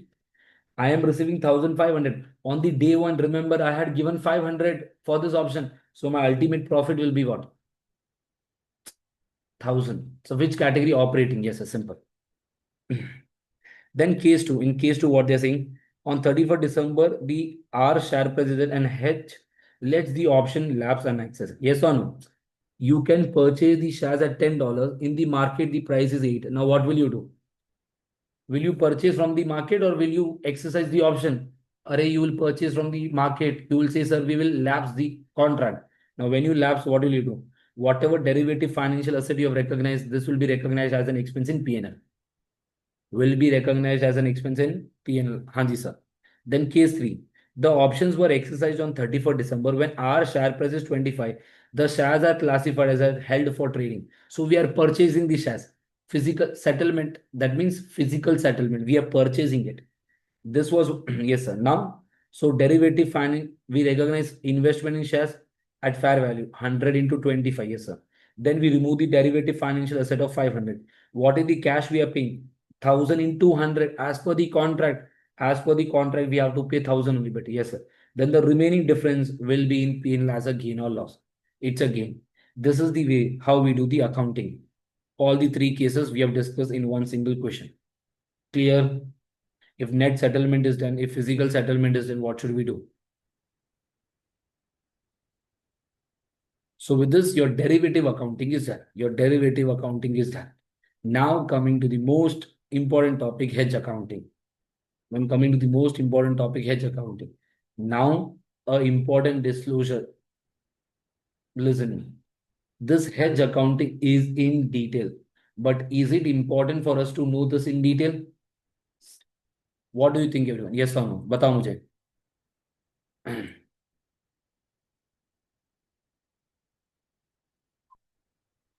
Is it important to learn the hedge accounting in detail? This topic, if needed, we can discuss in 5 hours, 6 hours. In our regular classes, we have discussed derivative hedge accounting for more than 5 hours. Is it important कि आपको detail में करना है? नहीं बाबा, नहीं. In exam, if a question comes hardly, it will come for 4 or 5 marks. नहीं आता तो छोड़ दो उसको. Move forward. Write down the other question. Other questions will be easy, baba. Do not waste your time. But whatever I say, follow this. It's sufficient. And do 1 or 2 past papers. You'll get an idea. Yes, sir. Now, chalo, hedge accounting. Why hedge accounting is done? Can I say hedge accounting is done to manage risk? Yes, sir. Manage risk regarding what? Sir, asset, liability, firm commitment, or highly probable forecast transaction. Now, hedging is what? Planning to reduce the risk on the hedge item. How we will reduce this? Entering into a contract. Which contract? A derivative contract. Which contract? A derivative contract. Now, can I see in hedging, what do we see? Can I say in hedging, on one side there will be a gain, on one side there will be a loss? Yes or no? अगर मैं hedging बोलता हूँ, इधर मेरे को gain है, इधर loss है ना, then only we say it is hedging. If it is gain on one side, on the other side also gain, is this hedging? नहीं नहीं नहीं नहीं, no. On one side gain, on the other side loss. This is known as what? इसको क्या बोलते हैं? This is known as hedging relationship. This is known as hedging relationship. Yes, sir. Now see hedge accounting. Hedge accounting is a method of managing risk by designating one or more hedge instruments so that the fair value changes will offset. The fair value change of this will offset with this one. Yes, sir. So hedge accounting is a choice. Is hedge accounting mandatory? No, it is a choice. If hedge accounting is not used, then follow the normal derivative accounting for hedge item, hedge instrument. Sir, अभी hedge item क्या है? Hedge instrument क्या है? Can I say today I want to I am let's say this is Lay's company. Lay's company will purchase potatoes to make the chips. Can I say what is the risk the company has? What do you think? What is the risk the company has? Lay's company को क्या risk है बता?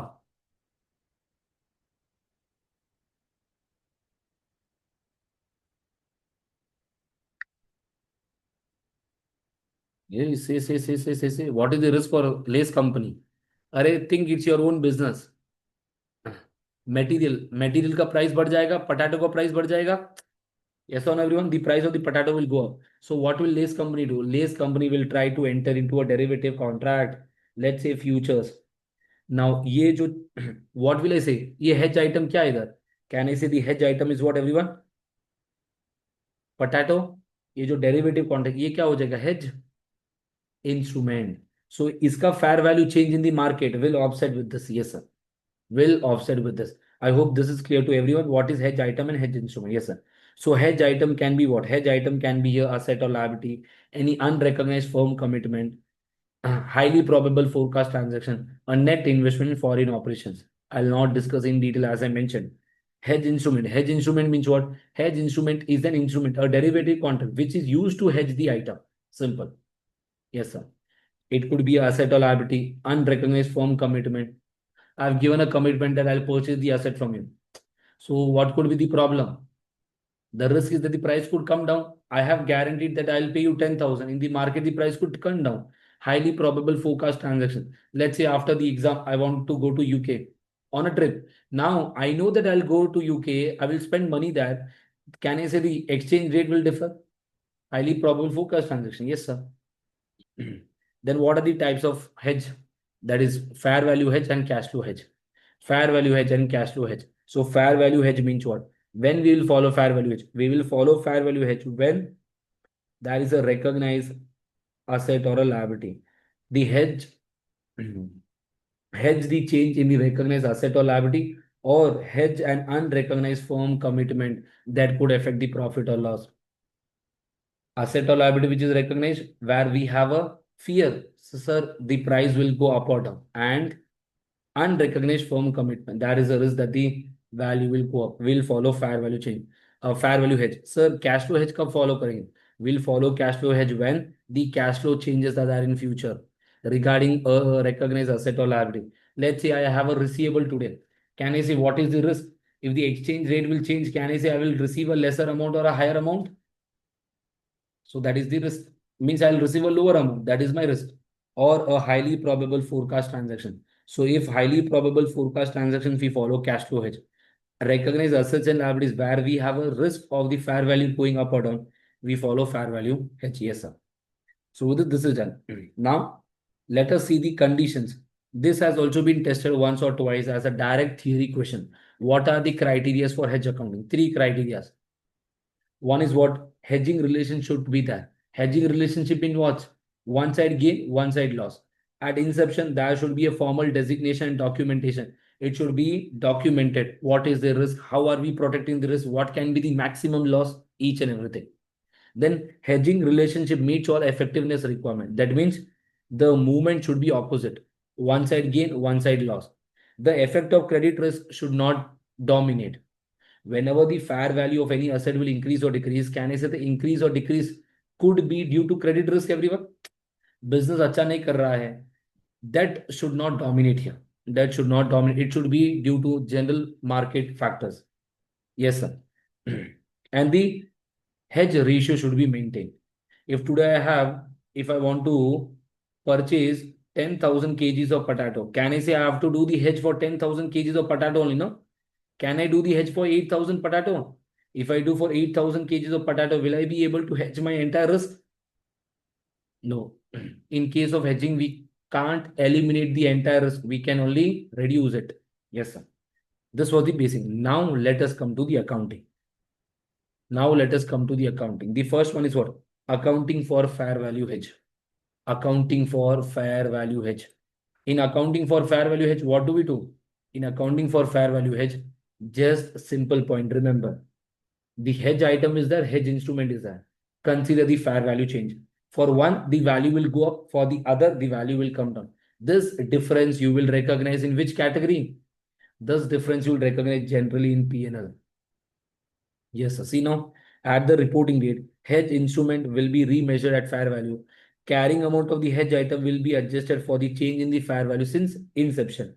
So fair value change, whenever there is a fair value change, we recognize in P&L.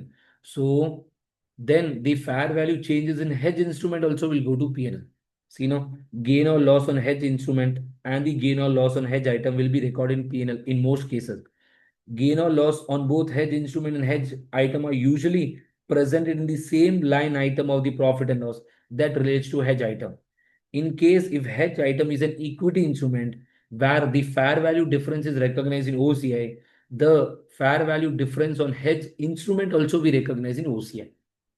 ये सबसे easy है. Whatever is the difference recognized in P&L. If the difference is recognized in P&L, the hedge instrument fair value gain or loss will go to P&L.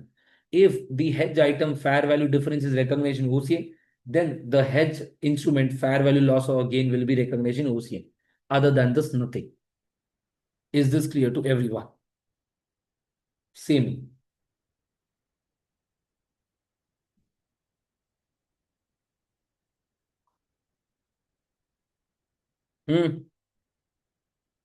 Others, clear, huh? So see here now, you can see here that the fair value was 900,000. There was a risk that the value will come down. They mentioned that the fair value of the equity instrument had fallen to 800,000. What is the loss? What is the loss on hedge item? A loss कितना है hedge item पर? Hedge item, what is the loss? $100,000. Where will you recognize this? In OCI, sir. Now, what is the gain here? On the other side, what is the gain? 90,000. So what is your net loss? 10,000 is the net loss. So both are recognized in OCI. Both values are recognized in OCI. See, debit OCI credit financial asset. Then debit derivative financial asset credit OCI. Yes, sir. This was the question number 2, which I had given as homework. With this, your fair value hedge is done. Now coming to cash flow hedge. Others, please say me, is it clear? We can't discuss in detail. It's not a regular class. ये revision marathon है तो फटाफट से basic point discuss करेंगे. Yes, sir. Now accounting for cash flow. What should you do? Sir, when we will follow cash flow? Sir, when whatever payment we have to receive, whatever payment we have to do. Sir, risk है. Sir, ज़्यादा देना पड़ेगा, कम मिलेगा. Sir, we have to give more amount or we will receive less amount. That is a risk. Yes, sir. Now in this case, there are two things you have to do. जब भी question है क्या लिखना आपको? Effective portion, ineffective portion. What should you do? Effective portion, ineffective portion. Effective portion, where will you record? Effective portion, where will you recognize? Effective portion, you will recognize in OCI. You will recognize in OCI. Sir, ineffective portion, किधर recognize? Ineffective portion, you will recognize in PN. Mention these two sentences, get the technical marks done. 4-mark question, 2 marks you will get regarding this. 2 or 1 marks, depending upon the this one. Mention that as per cash flow hedge instrument is measured at the fair value. Hedge instrument is measured at fair value. The effective portion is recognized in the OCI. The ineffective portion is recognized in the P&L. Yes, sir. Sir अभी कैसे identify करें क्या जाएगा OCI में क्या जाएगा PNL में? Yes or no? Yes. Now see everyone. What I have written here. Gain or loss on hedge instrument. Gain or loss on hedge instrument. Gain or loss on hedge instrument is equal, is equal or what? Is equal or less on the, is equal or less to the gain or loss on the hedge item. So changes is recognition OCI. Gain or loss on hedge instrument is more when compared to the gain or loss on hedge item. We will recognize in PN. अरे sir कुछ समझ में नहीं आ रहा, देखो इधर. This is your, this blue color line is what everyone? This blue color line is your hedge instrument better. This blue color line is what everyone? This blue color line is your fair value changes in hedge instrument. So see now, the gain or loss on hedge instrument, this is your gain or loss, is equal or less, is equal or less to the gain or loss on hedge item. So how much is this? Can I say your hedge item? On hedge item, what is this? On your hedge item, only this. Here I say there is 10,000 ka loss. There is a 10,000 and 4,000. Now 10,000, 4,000. So can I say what is the OCA item? Your OCA item will be 4,000. Your PNL item will be what, everyone? Your PNL item will be 6,000. Your PNL item will be what? Your PNL item will be 6,000. So you have to classify this. What is effective? What is ineffective part? What is effective? What is ineffective part? See here now. Let me take an example. Chalo, everyone, see this question now.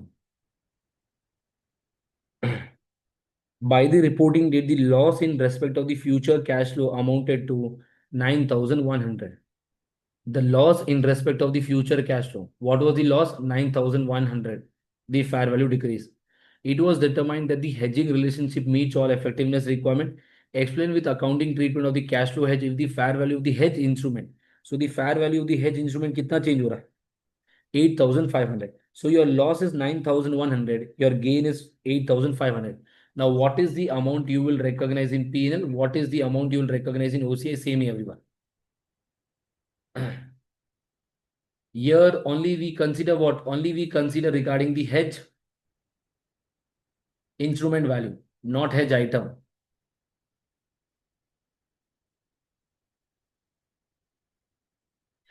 What will you do here now?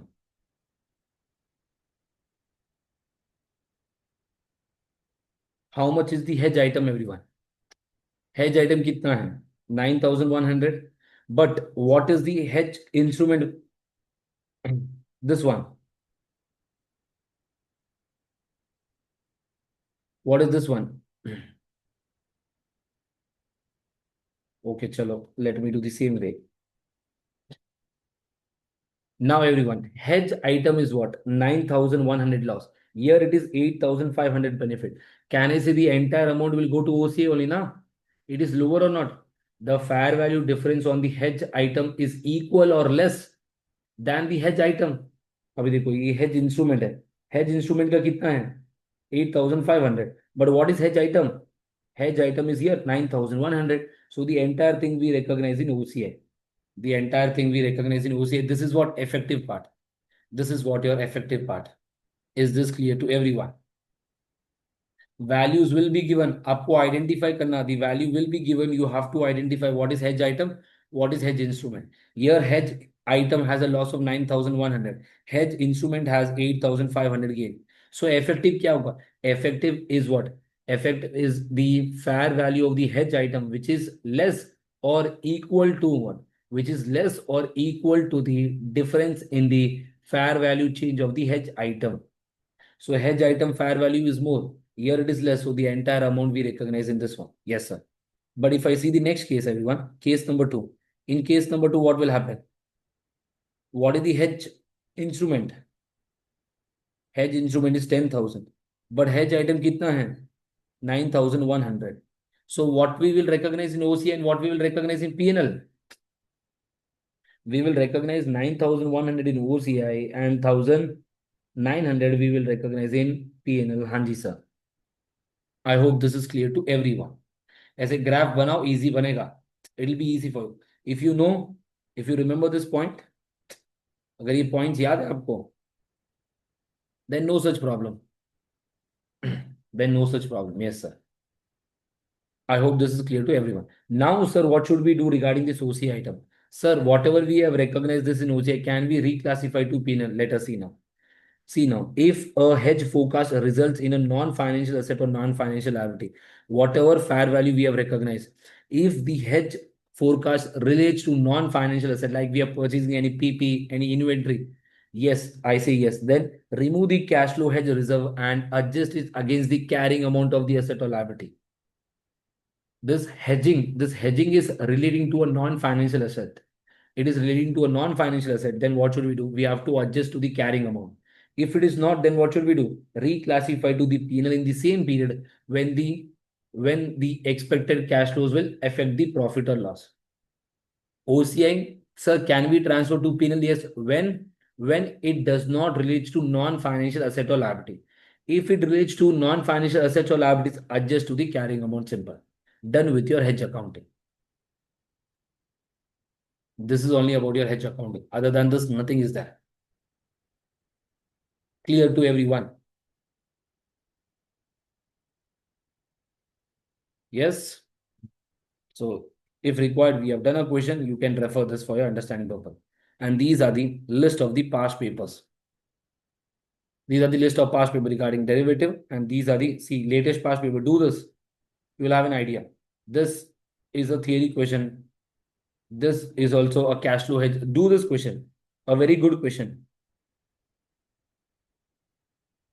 Yes, sir.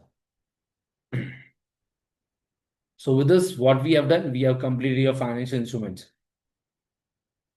I hope we have discussed in detail.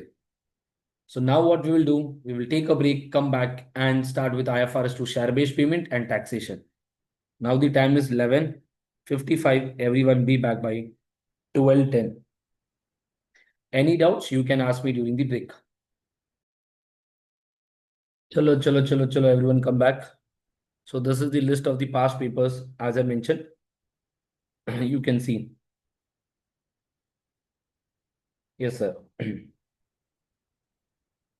Sir must do question कौन से है sir इसमें से the must do questions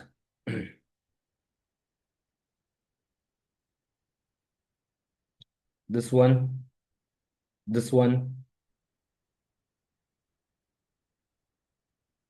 this one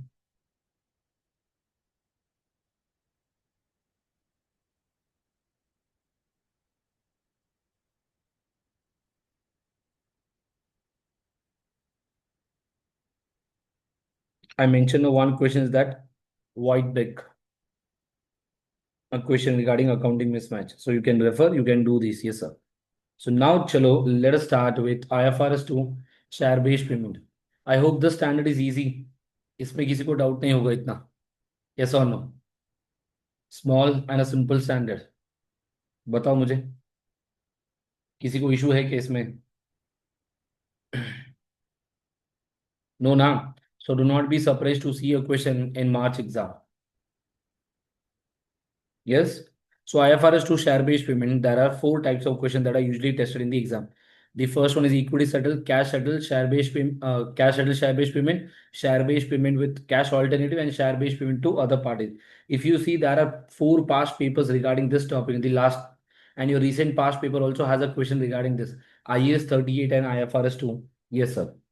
Now see this. So this share-based payment means what? Share-based payment means the payment is done in the form of shares by issuing the shares, or the cash is given based on what? Or the cash is given based on the share price. Yes, sir. Now, now everyone, let's say here in the standard, we'll be learning two types of accounting. Equity settled share-based payment where the shares are given. Cash settled share-based payment where the payment is based on what? Where the payment is based on the share price. Yes, sir. Now, A Limited is doing business. If A Limited is doing business, A Limited is hiring employees and A Limited is giving ESOP. Now, when A Limited is giving ESOP, everyone, do A Limited recognize the expense of this ESOP one shot or over the period? One shot or over the period? Can I say this is recognized over the period because of matching principle? Hanji, sir. So now see the basic terms. So the start date is known as what? Grant date. Yes, sir. And then we have vesting period. Vesting period is the period for which the condition should be done. The condition is 3 years that we have to work for 3 years. Vesting date is what? The date on which what? On which the employees become eligible to exercise the share-based payment option. Hanji, sir. Then exercise date is what? Exercise date is the last date where the employees can exercise the shares. After vesting date, the employees can exercise. So we will recognize the expense over what, everyone? We will recognize the expense over the vesting period. We will recognize the expense over the vesting period. Hanji sir. I hope there is no doubts to anyone in this basic. In basics, there should be no doubts. Yes, sir. Then coming to exercise period, exercise price. Exercise period, we know a time period which is given for the employees to take the share. Exercise price का meaning क्या होता है? Sir, exercise price means the price which the employees have to give to purchase the share. It can be zero or it can be more than zero. Yes, sir. For equity settled share based payment, we always use what? Fair value of the option on the grant date. For cash settled share based payment, we use what? Fair value on the each reporting date. हाँ जी sir. Now see equity settled share based payment. Equity settled share based payment means what? How will you identify in the exam? If it is mentioned share option, if it is mentioned ESOP, the accounting should be done as per equity settled share based payment. So ESOP expense is recognized over the vesting period on SLM basis, and the benefit expense is calculated based on the fair value of the option on the grant date. Yes, sir. Two sentences, two technical marks, then do the calculation. Sir, fair value of the option will be given. You need not calculate. So how do we do the calculation? See now, number of employees expected to fulfill the condition at each year end into the number of options per employees into the fair value of the option at the grant date. The number of employees, the total number of employees, the employees who will fulfill the condition that they will be in the business for 3 years into options, into fair value of the option at the grant date, into vesting period completed till date as today. We are doing the calculation for the second year till second date, second 2 divided by 3, total vesting period, less the expense which we have recognized in the previous year. We will get what? The current year expense. We will get what? Current year expense. Yes, sir. Note number of employees to fulfill the contract is what? Total number of employees. Employees actually left till date. How many employees left? Consider that. Then expected employees to leave the company. Let's say 3 years. In the first year, out of 100 employees, 10 left. Further 10 will be leaving. So we recognize the expense only for 80 employees. Yes, sir. So journal entry on the day one, will there be any journal entry? No journal entries. During the vesting period, debit, expense, credit, share-based payment reserve. We recognize this in other component of equity as reserve. Yes, sir. Sir, whenever there is a reversal, reverse it. In the first year, we recognize more expense. In the second year, we have to reduce the expense because the employees are leaving the company. So reverse it. Yes, sir. Then on exercise date, what will happen, everyone? Can I say on exercise date, either two things will happen. Either the option is lapsed or the option is exercised. Option is lapsed का meaning क्या हुआ? Share based payment, the shares which we have to give are lapsed. So we will recognize this reversal in retained earnings. We'll recognize the reversal in retained earnings. Sir, if the option is exercised, sir, option is exercised. If option is exercised, remove the share based payment reserve. Whatever is the amount which you receive, record that, and your share capital will increase, and the remaining we have to dump in what? Share premium. We have to dump in what? Share premium.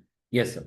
There is one question here, everyone. Whenever reversal should be done during vesting period, you will do in what? P&L. Whenever reversal should be done post vesting period. After the vesting period, we have to do the reversal. The reversal is done in retained earnings. Very important. One of the past papers has this. Yes, sir. Clear? About the equity settled share based payment, how do we do the accounting? We consider the values and we just record this as an expense here.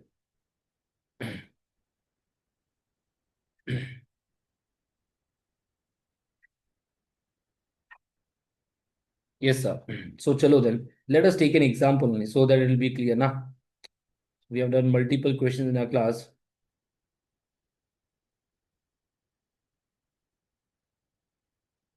So see everyone, this one. On 1st January 2007, W granted 500 share options to each of its 10 senior managers on the condition that they remain employed by W for 3 years to 31st December 2009. The fair value of the option on the grant date was 4.2. The following information is relevant. Expected levers, actual levers to date. So number of options is this, number of employees, vesting period 3 years, fair value of the option is 4.2. So for year one, what we will do? So 10 employees are there. How many left? Actually left is 0. Expected to leave 1. Yes, sir. Then into 500 into 4.2 into 1 by 2. 3,600, 3,600. Year 2. 10 employees. How many left? Actual leavers to date 1. Expected to leave 1. Yes, sir. Then 500 into 4.20 into 2 by 3. Yes, sir. Then we get in total 11,200. Out of this, how much we have already recognized? 3,600 recognized. So remaining will be recognized in the current year. Then 2,000 extensive, 10 employees. How many left? How many left? Do not say, sir, 2 employees left. Read the question. Actual leavers to date. To date means till today, how many employees left? You'll do this mistake. Avoid this. Yes, sir. So minus 1 into 500 into 4.2 into 3 by 3. 18,900 is the total expense. But only we have recognized 11,200. So remaining we will recognize in P&L as an expense simple. So this was about your equity settled share based payment. Hanji sir. Now coming to certain conditions. Vesting conditions, non-vesting condition. In vesting, we have service condition performance. So service condition means what? We have to work for 3 years. We recognize the expense for 3 years. Done, done, done, done. Now coming to performance condition. It is based on the performance. Increase the share price, increase the volume of the sales, each and non-market condition means what? It is not related to the market. Like sales target, profit target, EPS are not related to market. So what should we do? Expense will be recorded over the estimated vesting period. Over the estimated vesting period. Sir, today we have decided that on the day one we decided it will take 3 years. So we recognize the expense here. We recognize the expense here. Now at this date, I say that at this date we believe that it will not take 3 years. It will take 5 years. It will take what everyone? It will take 5 years. Sir, can we increase this? What do you think, everyone? Can we change this value? What do you think? बताओ बताओ बताओ बताओ बताओ बताओ बताओ. Can we increase this? Can we estimate? Can we change the estimate? Yes, beta, we can change the estimate. We can change the estimate. Yes, sir. See, no, vesting period needs to be revised at each reporting date at each year, and we have to revise it. Whether increase or decrease, no issues. देखो इधर.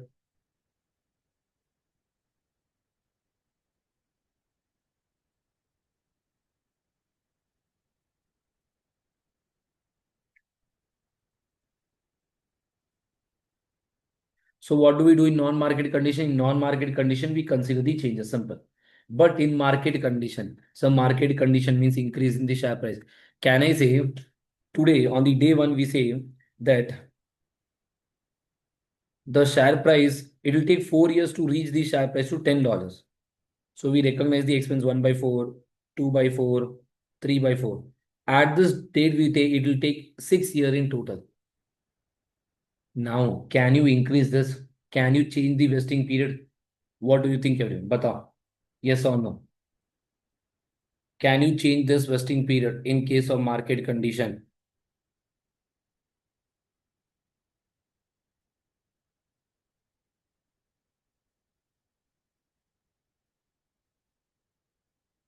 No, no, we'll not consider this. Why? Because can I say it is already included in what? It is already included in what? It is already included in the fair value of the option at the granted. ये आपको लिखना पड़ेगा sentence. Then only you'll get the one technical marks. Yes, sir. See here now.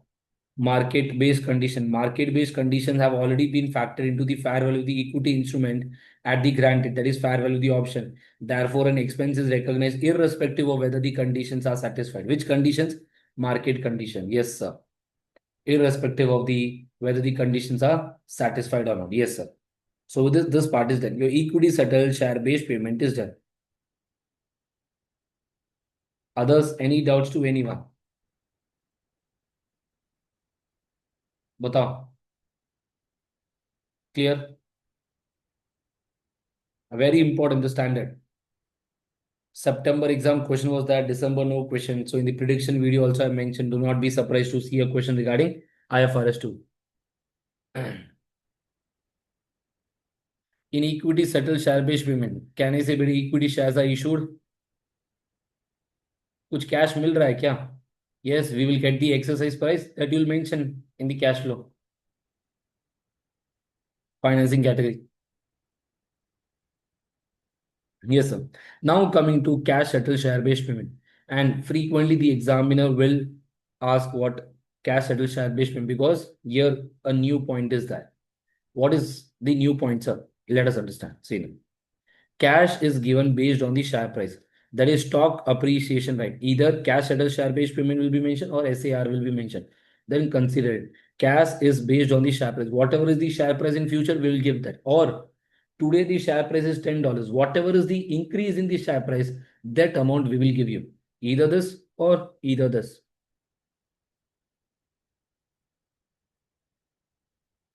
Yes, sir. So see now. In cash settled share based payment, it is similar to equity settled share based payment, but instead of using the fair value of the option at the grant date, what do we use? Instead of using the fair value of the option at the grant date, what do we use? We use the fair value of the option at the each reporting date. Each reporting date. Sir, during the exercise period also, do we consider? Yes, beta. During the exercise period also, we consider it. During the exercise period also, we consider it. We rechange the value. Yes, sir. So the payment is always done at what? Intrinsic value. The payment is always done at what? Intrinsic value. If you have done your pre-mock, a question is there regarding this. How many of you have done the pre-mock? किया है क्या किसी ने pre-mock?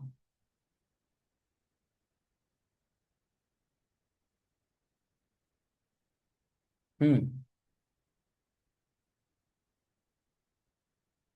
Anyone? Or no?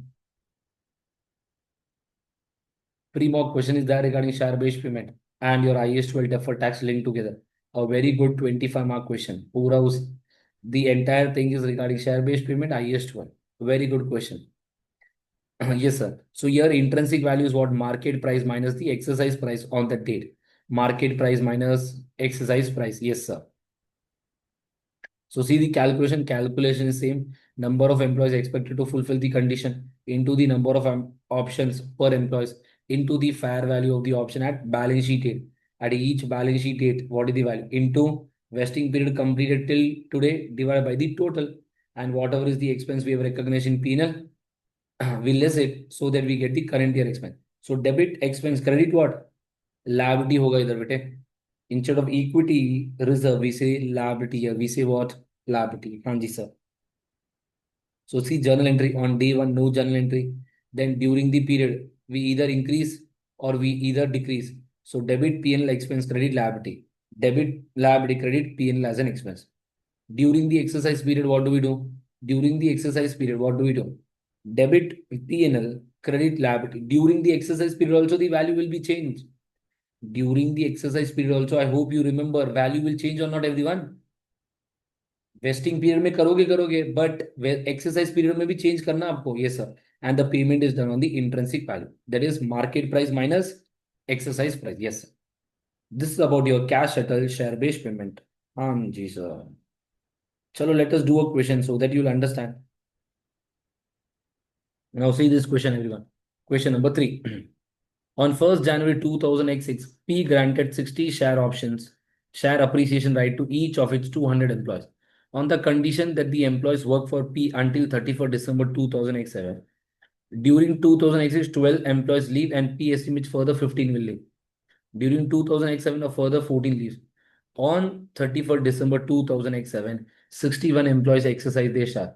Now, everyone, if the employees are exercising their shares, if the employees are exercising this SAR, at what rate we will recognize the expense? The expense will be recognized based on intrinsic value only. Yes, sir. 77 will exercise in the next year and then remaining in the next year. So see now, 2 years is what? The vesting period. So see first year, year one, 200 employees, minus 12 left, minus 15 I estimate into 16 options, into 16.2 the fair value at the reporting date. Yes, sir. Into 1 by 12. P&L, liability done, done, and done. Then year 2 है. Year 2 में क्या आएगा? So year 2, how many employees, sir? इधर देखो, 200 employees, 12 left, 14 will live. So see here, important. 200 minus 12 minus 14. कितने employees है? 174, everyone. 174 employees have satisfied the condition and share-based payment or cash settle or cash will be given based on the share. Now, out of this, how many employees will exercise on the same date? Bete? On the same day कितने employees exercise करेंगे? 61 employees. So the 61 employees, I will recognize the expense based on the, excuse me, intrinsic value, that is 15.71. And for the remaining employees, what should we do? For the remaining employees, based on the fair value of the option. So we get in total 180,180. So if you see this difference, this is the expense for the current year. Understood this difference, everyone? This is the mistake you should avoid in the exam. Now see, sir, simul payment is done. Payment कितना हुआ? यही तो हुआ 57,462. So remaining liability is what for the year end? 122,718. Now here the third year 2008. Now out of 174, so 61 employees have already considered. So remaining is 113. Out of this 113, how many employees will exercise at the year end? 77 employees. For so 77 employees, what should we do? For 77 employees, क्या करेंगे? For 77 employees, we will recognize this as an expense. 77 into 60 into 19.80. What is this 19.80? अरे intrinsic value है ये देखो. This is fair value. We recognize based on intrinsic because immediately we have to give them now. That is the reason. Yes, sir. Then this. So you get this as the total. Immediately payment is done. The remaining liability will be 44,280. 44,280. Hanji sir. Then year 9, 2000 x 9, 36 into 60 into 22. If you see the intrinsic value is 22. Sir, why they have not given fair? The fair value also will be same only better at the date on the Excel. So we say that is 47,520. But what is the additional expense better? The additional expense, the difference between this is 3,240 in P&L as an expense, and we will remove the liability and the cash is going up. This is about your cash settled share based payment. Sir, should we do calculation in the exam or should we mention also? You should do the calculation. You have to mention what is recorded in the P&L and what is the closing balance of the liability. So with this, your cash settled share based payment is also done. Clear to everyone? Cash settled share based payment. मैंने questions भी लिया है so that it becomes easy.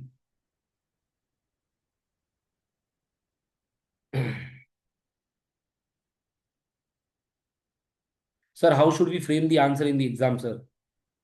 We have already done in a regular class here, this one. Answer कैसे frame करना वो भी किया हुआ है. If you want, you can refer once. Now coming to the next topic, that is cash share based payment with cash alternative. Now can I say this is same like your CFI, everyone, which we have done now only? अभी just CFI किया ना? We have recorded financial liability separately, equity separately. So same way you have to do here. What should we do same here, sir? What should we do? The same thing. The same thing is what? The same thing is what? The same thing is that we have to mention equity settled share based payment and cash settled share based payment. दोनों अलग से record करना पड़ेगा. हाँ जी sir. So see, if entity will have a choice, everyone. Entity के पास choice है तो entity will always choose what? Equity settled share based payment. If the counterparty has a choice, what should we do? If counterparty has a choice, counterparty can either take equity or either it can take a liability. Yes, sir. We have to follow split accounting. I have never seen a question regarding this in your past paper, but multiple pre-mocks this has been tested. Multiple pre-mocks this question was tested. So see now, share-based transaction in which an entity provides a choice to the employee to take entity's equity shares or cash based on the entity's share price. It should be accounted as a CFI compound instrument. So step one is what? Calculate the value of the equity. Calculate the value of the equity, calculate the value of the liability. The difference between that will be what? Your equity component. देखो इधर. Calculate fair value of the equity option. Number of equity option into the fair value of the option on the granted. Then calculate the liability. Number of options which will be considered when we issue cash into the fair value of the cash settled on the granted. The difference between this will be equity component. So for equity component, what should we do? The value of the equity component will be treated as an equity settled share based payment. Recognize this over the period as an expense. And for cash settled share based payment, what should we do? So for cash settled share based payment, follow the normal accounting from the day one. Follow the normal accounting from the day one. Yes, sir. So see the journal entry. On day one, nothing. Vesting period, what will happen? At each period, at each reporting date or each year, debit employee benefit expense, credit share based payment reserve, credit share based payment liability. Both, we are considering both now. We are recognizing expense for equity also as well as for liability. Yes, sir. Sir, on exercise date, can I say any one will happen? दोनों नहीं हो सकता है ना. Remember CFA same any one. So on exercise date, cash is taken. Cash is taken. We remove the liability. Cash is going out. Whatever is the reserve, we shift to retain earning. Sir, if shares are given, whatever is the liability, remove that. Whatever is the share-based payment reserve, remove that. Yes. And then what do you do? Share capital, and then remaining you will dump to what? Share premium. Remaining you will dump to share premium. Yes, sir. This was about your share based payment with cash alternative. Sir, इसका एक question करवा दो ना. चलो देख.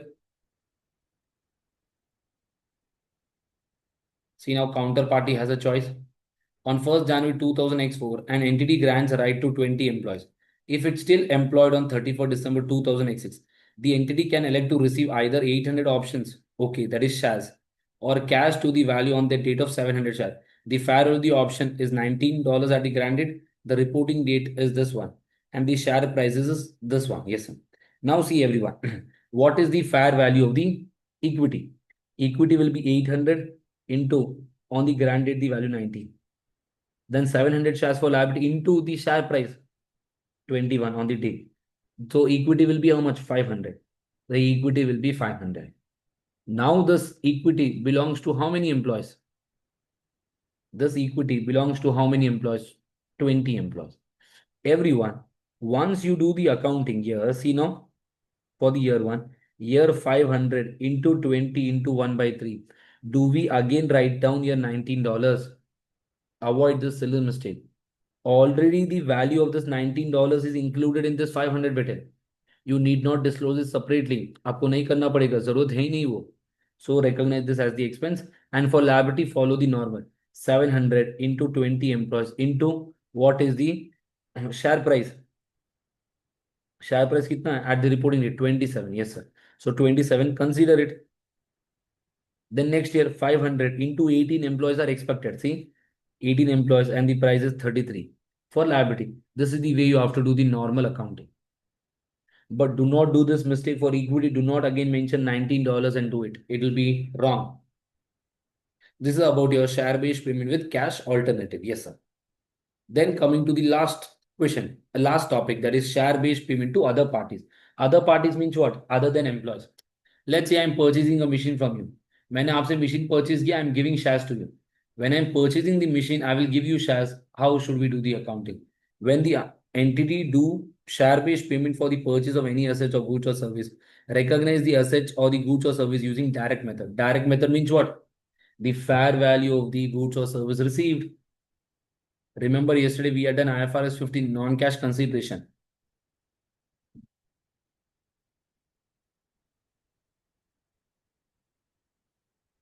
Yes, sir. Sir, अगर fair value available नहीं है तो क्या करेंगे? If fair value is not available, then we'll go with what, everyone? Then we'll go with what? The fair value of the share price. The fair value of the share price. Yes, sir. See now, on day one, when the shares are given, debit asset, credit share capital, share premium. Shares are not given on day one, debit asset, credit share based payment reserve.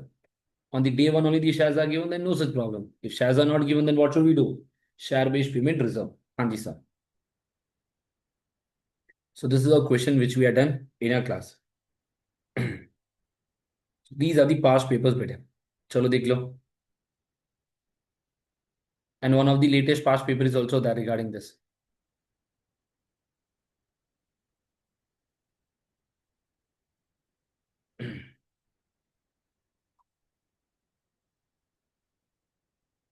Clear to everyone? You have to do this question, beta. ये करके जाना आपको. There is a link of conceptual framework. Please do this question once.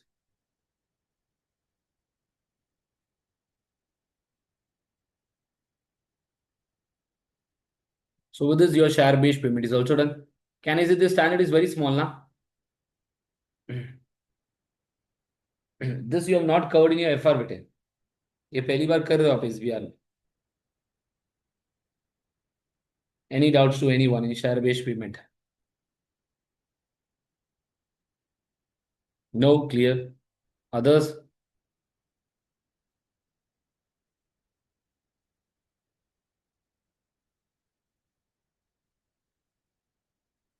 Harsha, clear? Okay.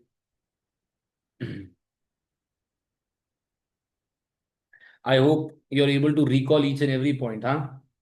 See, what is the benefit of attending revision marathon? जब आपको आता है, ये ऐसे नहीं कि पढ़ा नहीं है इधर आके पढ़ेंगे. You know, you have already solved multiple questions. You have done with your practice now. You're just listening to me the key points where you have to avoid mistake. Where we are seeing a question. Okay, हाँ sir, हाँ ऐसे ऐसे करते हैं. Revision marathon का वो meaning होता है. रिवीजन मैराथन का ये नहीं कि सर टॉपिक नहीं किया इधर आके सुनेंगे समझ जाएंगे. क्या समझ में आएगा? This topic we have done in 6 hours. Here we have done in less than 25 to 30 minutes.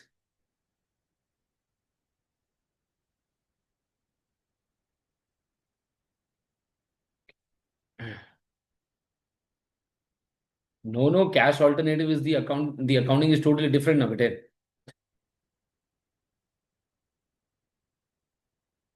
अरे ये सर को ऑलरेडी मैंने दिया हुआ है तो ये बोल वापस दो.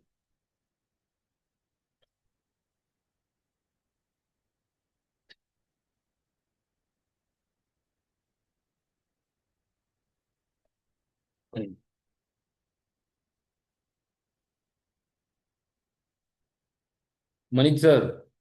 यस बेटे. Cash alternative, you only consider equity part. No, Baba, in cash alternative, we do not consider equity, na. Are you talking about this one? Share-based payment with cash alternative. Yes? Yes, see now. Cash alternative, see now. We only do the calculation. Why, everyone? Why do we do that? Only to identify what? Only to identify the equity part. Can I say after that we will do the normal accounting? After that, what we will do? Can I say we will do the normal accounting for your cash settled share-based payment? See here, this why I've done this. This calculation which I've done here on the day one is only for equity value. Sir, what should we do for cash? Do the normal accounting. Consider the number of employees, the condition, the fair value of the option, each and everything. Clear, huh?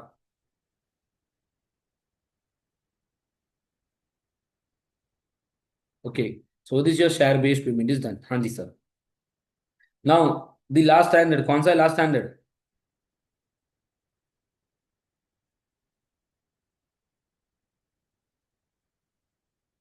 Income tax. How many of you feel कि ये sir ये standard tough है?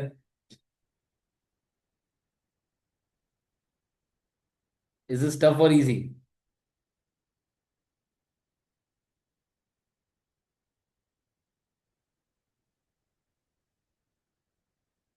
Income tax is easy or tough? Confusing है थोड़ा sir. Sir, little bit confusing. A March attempt very important this standard. September attempt question was that. It is fine sir. Confusing sir. Click नहीं होता है.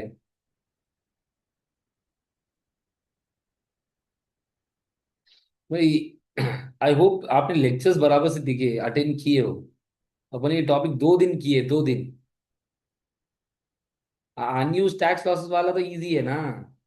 On the day one, we had done the FR part 5 hours में. On the second day, we had done the SBR part. Leases, share-based payment और consolidation. और वही important है. आपके pre mock में भी है question regarding what your share based payment. जो क्वेश्चन क्लास में लिया ना 3 क्वेश्चन वो सेम कॉपी पेस्ट क्वेश्चन है प्री मॉक में. And other than this the examiner will not ask anything.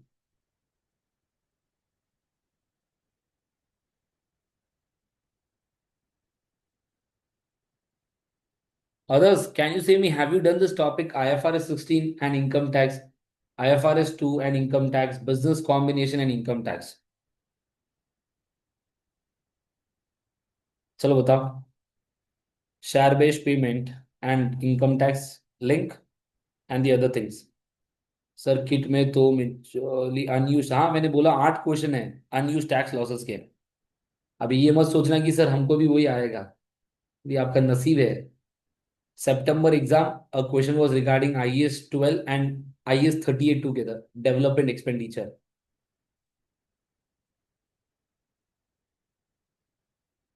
Anyone, if you have given in December, September exam, किसी को आया था ये क्वेश्चन क्या?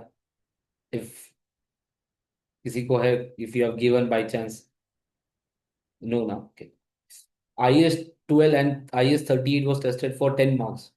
You have to explain the accounting for IAS 38 intangible asset research and development and then the link with IAS 12. So important है.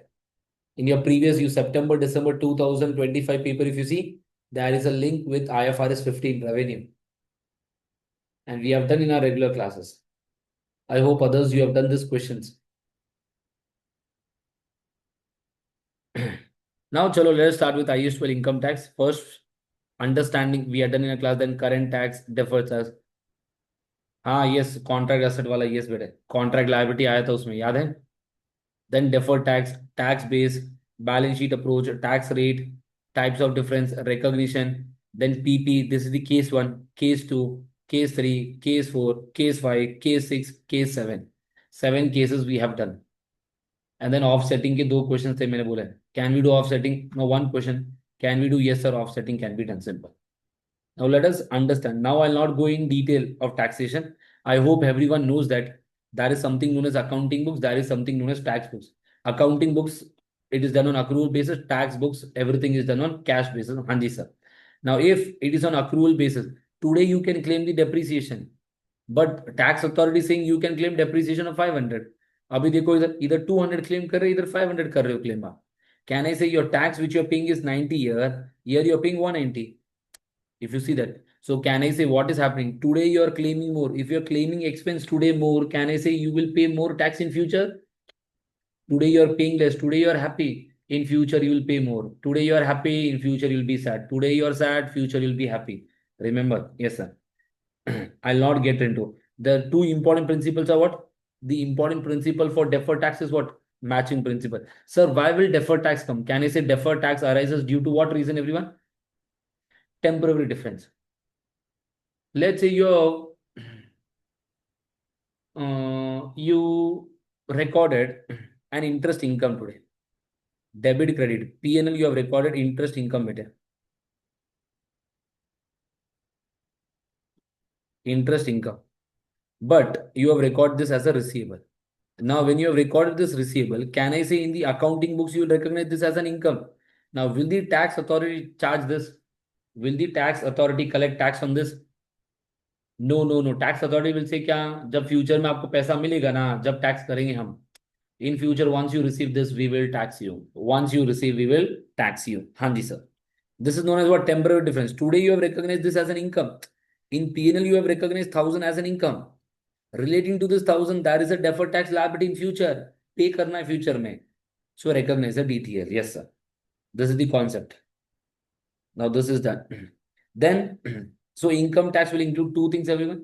Income tax will include current tax and deferred tax. Under current tax, there is under provision, over provision. Sir, under provision का meaning क्या होता है? Under provision means today I record less expense, but the payment which I do in future is more. Current year tax we pay next year बेटे. तो मैंने 50 recognise किया but payment कितना कर रहा हूँ next year 60. It is an estimate, so we do prospective accounting. We do prospective accounting. So 100 is the second year expense plus under provision. Not tested in SBR. It is tested in FR. अगर आपने FR लिखा होगा तो I hope you will be knowing that. In single entity we prepare this. In trial balance it will be given on the debit side, credit side. Under provision. So over provision means what? We recognize expense of 50. Income tax expense we estimated. But we are doing the payment of 40 in future. Payment कितना कर रहे हैं अपन? Payment 40 कर रहे हैं अपन 40 कर रहे हैं. हाँ जी sir. So then what we'll do, under over provision we reduce from the income tax. This is about your current tax. Now coming to deferred tax. Deferred tax we have taken this example. Yes sir. Now deferred tax, which method we will use, everyone? We will use the balance sheet approach. We will use the balance sheet approach to calculate what? Whether it's a tax DTL or DTL. Now there is a temporary difference. Now this temporary difference can be of 2 types. Taxable temporary difference, deductible temporary difference. Taxable temporary difference, deductible temporary difference. Sir, when do we say it is a taxable temporary difference? We say it is a taxable temporary difference when sir in future we have to pay more tax. Future में tax pay करना है sir. DTL. So when will you say in future you have to pay more tax? If you are able to remember, we had learned this with the approach of bank reconciliation. देखो ये. So the carrying amount of the asset is more, tax base is less. Sir, can we change the tax base? Tax base को change कर सकते क्या? अरे impossible है, ये हमारे कंट्रोल में ही नहीं. Sir can we change this carrying amount? Yes. Can you decrease the carrying amount? You can never decrease the carrying amount. So create a opposite account. Opposite क्या है? For an asset liability. So we create a DTL. Sir, tax base is more, carrying amount of the liability is less. So can we increase the liability value? Yes, better. So the carrying amount of the liability is less, tax base is more. We can increase the value of the liability. So what we create? A DTL. Sir, when do we create a DTA? DTA is created for deductible temporary difference. Sir, deductible temporary difference कब होगा? When the carrying amount of the asset is less, tax base is more. We can't change this. Sir, can we change this? Yes, we can increase. हम increase कर सकते carrying amount को, but can we reduce the carrying amount? नहीं बाबा. This is a shortcut which I mentioned. ये रट्टा मारने की जरूरत भी नहीं है इसमें. Yes, sir. Then carrying amount of the liability is more, tax base is less. So we can't reduce the carrying amount. Create a opposite account DTA. Simple. So this is about what your balance sheet approach, where we find out whether it's a DTA or a DTL. Yes, sir. Now this DTA, DTL, which category will recognize? The DTA or DTL will be recognized in the same manner in which the transaction is accounted. Like fair value hedge we have done now, same. If the difference, it is because of depreciation, deferred tax will be recognized in P&L. If the difference is because of OCI, the deferred tax will be recognized in OCI. Simple. So this is about this one. Any doubts to anyone? Till here? नहीं ना? Now coming to the important topic, tax base. ये आपको सीखना ही है. You should know this everyone. I mentioned in the class, in our regular classes, either use common sense or either use this formula. अभी आपको जो use करना वो use करो, बट आंसर करेक्ट चाहिए मेरे को. Yes. Now let me ask, let us do see. Sir tax base क्या होगा सर? Tax base of liability will be what? Tax base will be carrying amount minus amount that will be deductible for tax purpose in respect of that liability in future. See now, everyone, today I have recognized a provision of 100. When I have recognized a provision of 100, what is my carrying amount? 100. Now you only say, will the tax authority allow the claim today? Will the tax authority allow the claim today? अरे no बाबा, tax authority क्या बोलेगा? अरे आपको future में claim मिलेगा. तो if tax authority saying that you will claim in future, is the tax authority recording any liability in the books? ये कॉमन सेंस है. Will tax authority recognise any liability in the books? No, zero. If you use the formula, formula क्या है? Carrying amount minus the deduction that is available in future. Future में कितना deduction मिलेगा? 100. सो ये भी zero ही आ रहा है. This is for what everyone? This is for your financial liability. Financial liability. Yes, sir. ठीक है. Now coming to tax base of an asset. Sir, tax base of an asset, how should we do? Simple. Follow this. Tax base on of asset. Future economic benefit. Sir, this future, the asset which we have, sir, this asset, will this asset be taxable in future? Yes, sir. Then what will be the tax base? Amount deductible for tax purpose. Future economic benefit not taxable. In that case, what we say? Tax base is equal to the carrying amount. Tax base is equal to the carrying amount. Yes, sir. This is about your tax base. चलो कोई question देखते हैं. Now see everyone now. This one, trade receivable. What is the tax base of a trade receivable with a carrying amount of 120,000 where the associated revenue is already taxed? Already taxed. Carrying amount कितना है? What will be the tax base everyone? चलो बताओ मुझे. Okay. Others, one is saying same, others same he everyone. हाँ ये रहा एक और क्वेश्चन, दो क्वेश्चन किए थे बोलो. कहने से इट विल बी सेम ना. अरे फ्यूचर में टैक्स होगा ही नहीं, ऑलरेडी टैक्स हो गया है तो सेम. Yes sir. ठीक है. So we have done two questions regarding this and one this. Yes sir. Then coming to permanent difference. What are the examples for permanent difference everyone? बताओ मुझे. When there will be permanent difference?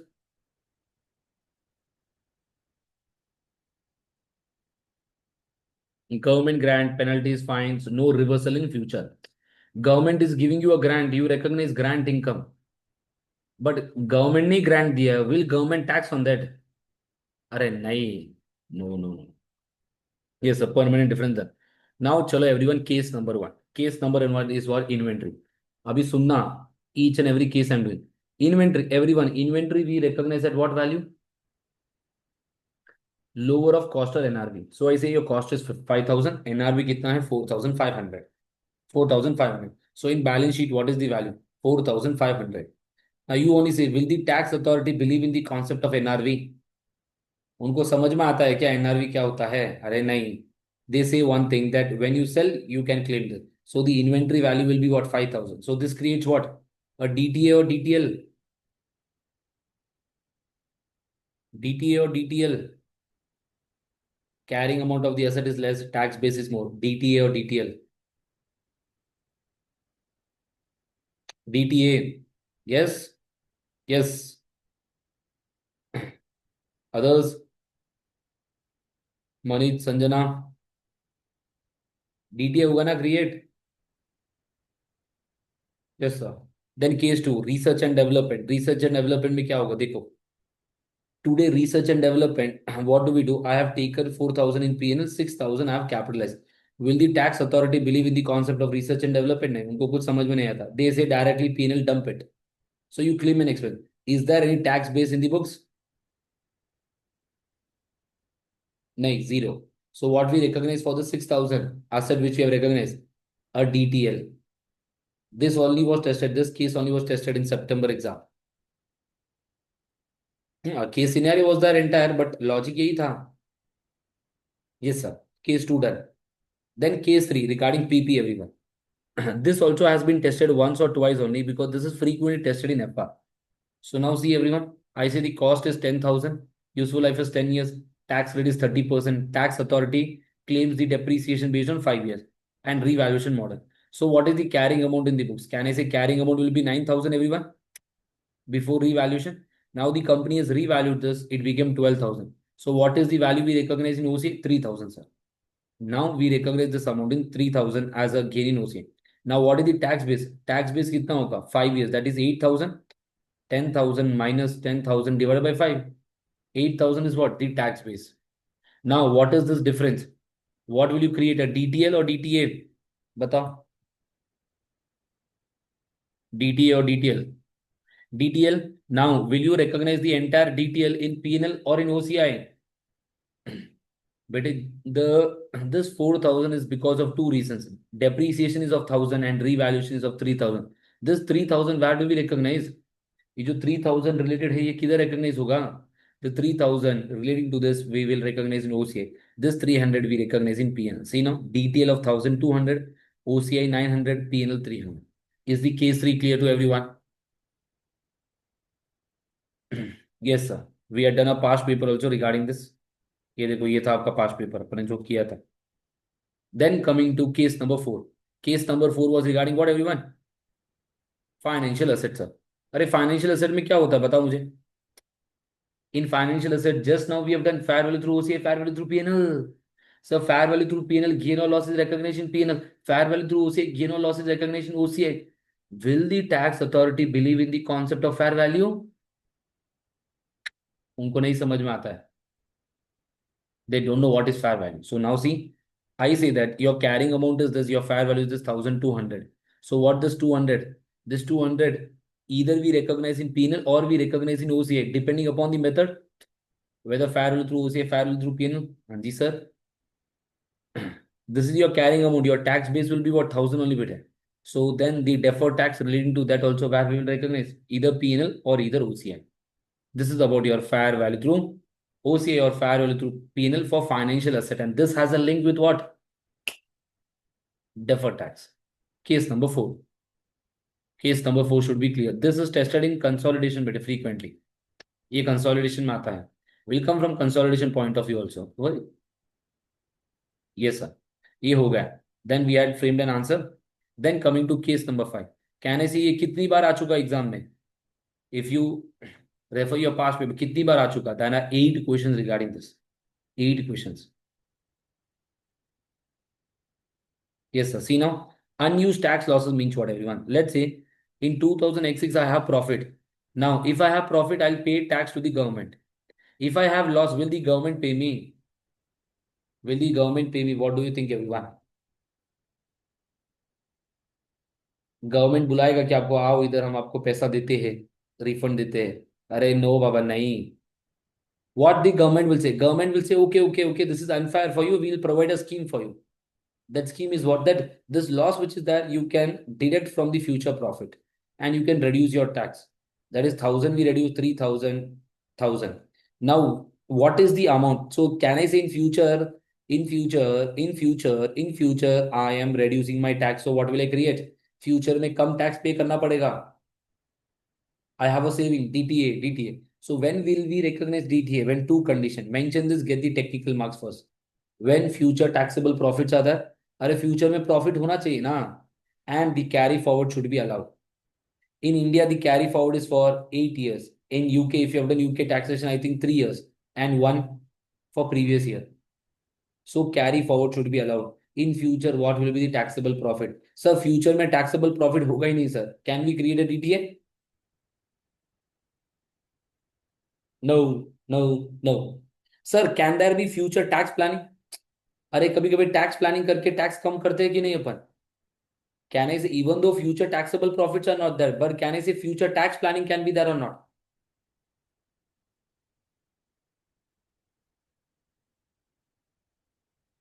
Future, yes. In that case also, can we recognize a deferred tax asset? हाँ जी sir, we can recognize. Remember मैंने class में बोला था. Yes sir. So with this case number 5 is also done. Then coming to tax rate, everyone. Which tax rate we have to use? Which tax rate we have to use? For current year, use the current tax.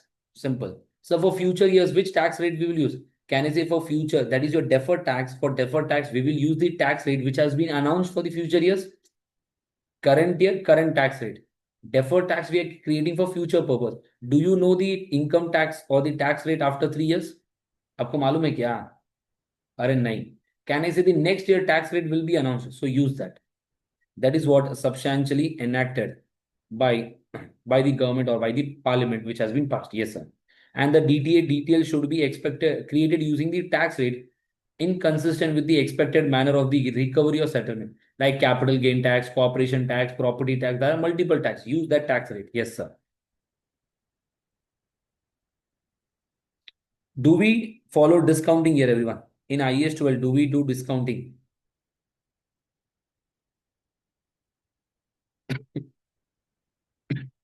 No. Why no? Why no? इसका reason क्या है?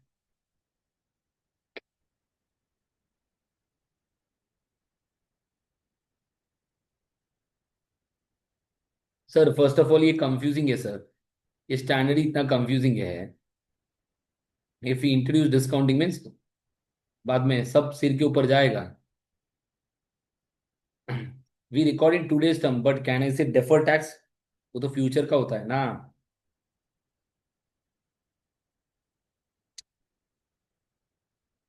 Unused tax loss question we have done. Now coming to the case number 6. Case number 6, business combination. अब business combination में क्या होगा बताओ मेरे को. Can I say in business combination when R Limited purchase Geo Limited a subsidiary, what should we do? Can I say we should purchase the assets and liabilities at fair value?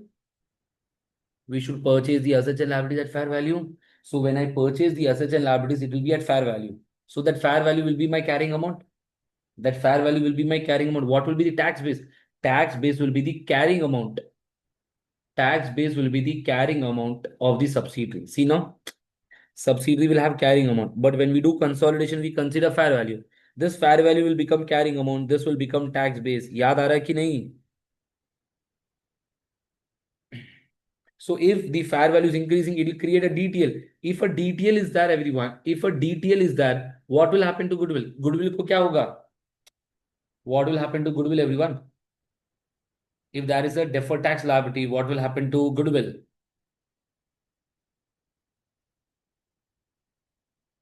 Goodwill will increase or decrease? Decrease. If DTL is there, what will happen to your net assets? Can I say your net assets will come down? If your net assets will come down, what will happen to goodwill? Others? Increase होगा ना. देखो इधर. Deferred tax liability due to fair value gain reduces the fair value of the net assets and therefore increase in goodwill. If reduction in the fair value, then it creates a DTA. It reduces the goodwill. Yes, sir. Now listen, what is the mistake you have to avoid in the exam? Now everyone see here, Reliance company acquired Geo Limited. Can I say Geo Limited would have recorded a DTL and a DTA or not in its own books? Geo company will recognize a deferred tax asset and deferred tax. Yes. कहने से वो तो consider करना ही पड़ेगा ना net asset में. कहने say that deferred tax asset, deferred tax liability is already considered or not in the net asset? Yes or no? This deferred tax asset, deferred tax liability is already considered or not in the net asset? हाँ जी sir, it is considered. But due to the fair value, further deferred tax asset, deferred tax liability will come into picture. ये included है इसमें. But this one we have to consider as a new. Yes sir. So with this, your case number 6 is also done. Anyone, can anyone say me ये कौन सा पास paper में किया था अपन ने?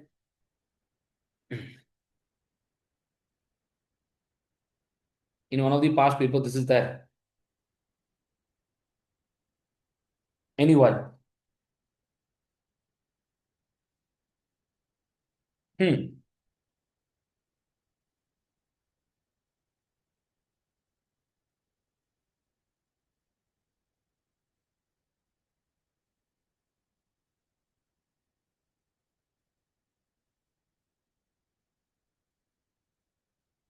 Yes, everyone, say me.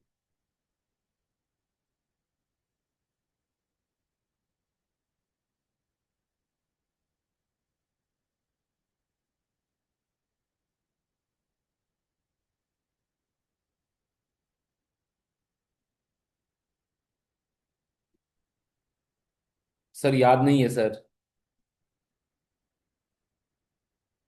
No one. At the end I'll mention. कर लेना एक बार. Yes sir. So in the class we have done a basic question, same question ही है बुक में भी. Then this is the question number 2 which we have done. Then relating to unrealized profit. This has not been tested. This has not been tested. In business combination, this is the second case. This has not been tested. So unrealized profit, what do we do for unrealized profit, everyone? We eliminate. Huh? So how do we eliminate, everyone? Unrealized profit. We increase the cost of sales and we decrease the inventory. We increase the cost of sales, we increase the inventory. The above adjustment reduces the carrying amount of the inventory, but the tax base of inventory remains at its cost in the individual financial statements of the purchasing company. So temporary difference arises. So this temporary difference will create what? This temporary difference will create what? A deferred tax asset. It will create a deferred tax asset. Yes, sir. A question also we have done regarding this. So till here, any doubts to anyone? Now, two important cases, share-based payment and what? IFRS 16. Share-based payment in IFRS 16. Very, very important बेटे. And one more point is that, let me discuss that also. अपन ने regular class में नहीं किया, but मैं वो discuss कर देता हूँ इधर. It's very simple and easy. मैंने कभी सोचा नहीं कि वैसे क्वेश्चन भी आ सकता, but that has been tested in your pre mock. That has been tested in your pre mock. तो अपन वो डिस्कस कर. I have discuss in pre mock also in detail. If you want you can refer that also. Simple है, it's not difficult. हाँ, एक simple point है, समझाना है बस. Now see everyone, case 7, share-based payment. Now everyone, share-based payment, we recognize this as an expense over the period or not, everyone? The share-based payment expense we recognize over the period. But will the tax authority allow over the period?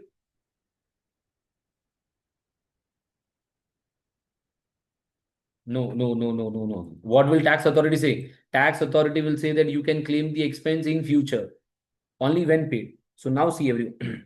This is the way we recognize the expense. Hanji sir, fair only the option at the grant date. But tax authority say the claim can be done in future period at what rate? Intrinsic value. Intrinsic value. Intrinsic value कैसे calculate करते हैं? Market price minus, अभी just बताया हूं मैंने, exercise price. Yes sir. Now see ये आपको याद रखना है. कैन आई से the carrying amount of the share based payment will always be zero? The carrying amount of the share based payment will always be zero or not? Why? ये asset है, ये liability है. अरे ये equity है. अपन खाली asset और liability का दिखते हैं ना, carrying amount and tax base. Yes sir. Now इसका कॉमन सेंस क्या है? Understand with the common sense everyone.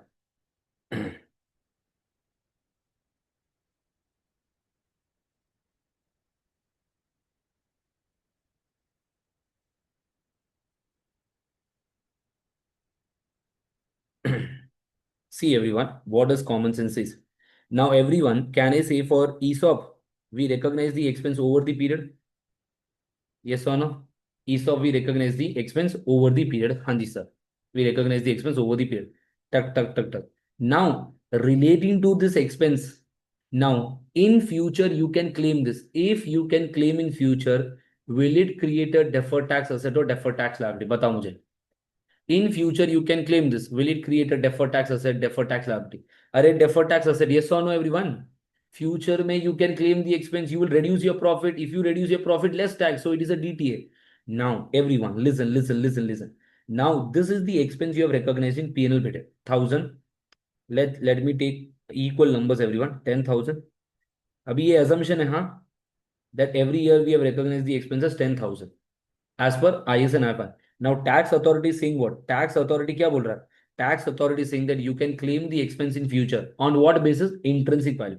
Can I say that intrinsic value we have to see at each reporting date? Huh? Each reporting date, yes, sir. Now I say the expense which we have recognized is 8,000. So what is the DTA we will create? 1,600. Yes or no, everyone? Yes or no? Yes or no? Yes, sir. Now, what is the cumulative expense here? मेरा cumulative खर्चा कितना है? For the 2 years, what is my cumulative expense? 20,000. But as per the intrinsic value, the cumulative expense is coming to 24,000. As per this, it is coming 24,000 as per intrinsic value. Now, what is the DTA you will create? Into 20%. What it will be, everyone? 4,800. Now, will you recognize in the current year DTA as 4,800? Same. ये cumulative है. Out of this 1,600 already we have recognised. सो कितना होगा ये? Listen, everyone. This 10,000 is the expense. I say based on the tax authorities, what is the expense you can claim? What is the expense you can claim, bete? 8,000, na? 8,000. So what is the deferred tax asset you'll recognize in the books? 1,600. Now in the second year, what is the expense in the second year? 10,000. But what is the cumulative expense? What is the cumulative expense? 20,000. Yes, sir. Now, but what is the expense you can claim as per tax authority based on the intrinsic value? As per tax authority, intrinsic value, what is the expense you can claim? 24,000. So on this, what is the DTA? 20 percentage, 4,800. Out of this 4,800, how much you have already recognized in previous year? How much you have already recognized in previous year? 1,600. So what is the remaining now? Same. What is the remaining here? 3,200. Please watch the pre-mock video, question number 3. Again, I've explained that in detail. 3,200. Now, this 3,200, everyone, this 3,200 और class में भी अपन ने 3 question किए इसके related. 3 questions. 3,200. Now you say me, in P&L, what is the expense you are recognizing? 20,000. Now 20,000. Can I say you should recognize the DT only for 20,000 or not? Yes or no? If you recognize for 4,000 extra, can I say this 4,000 is extra or not?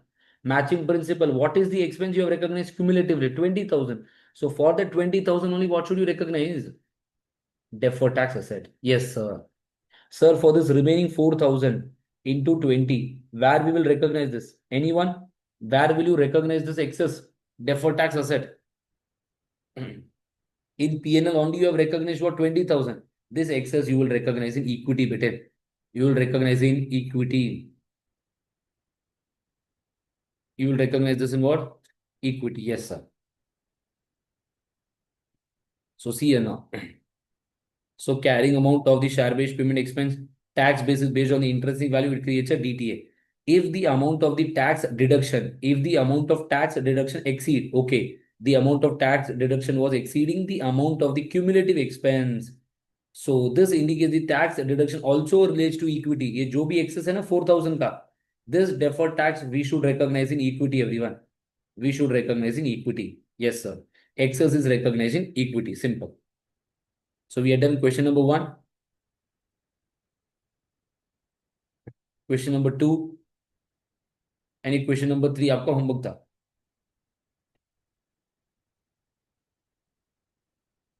Clear, everyone? Others? Everyone? बताओ मुझे. कि should I take a question?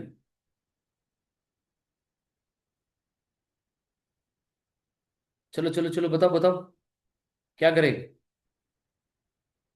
Sir take a question sir. See now everyone,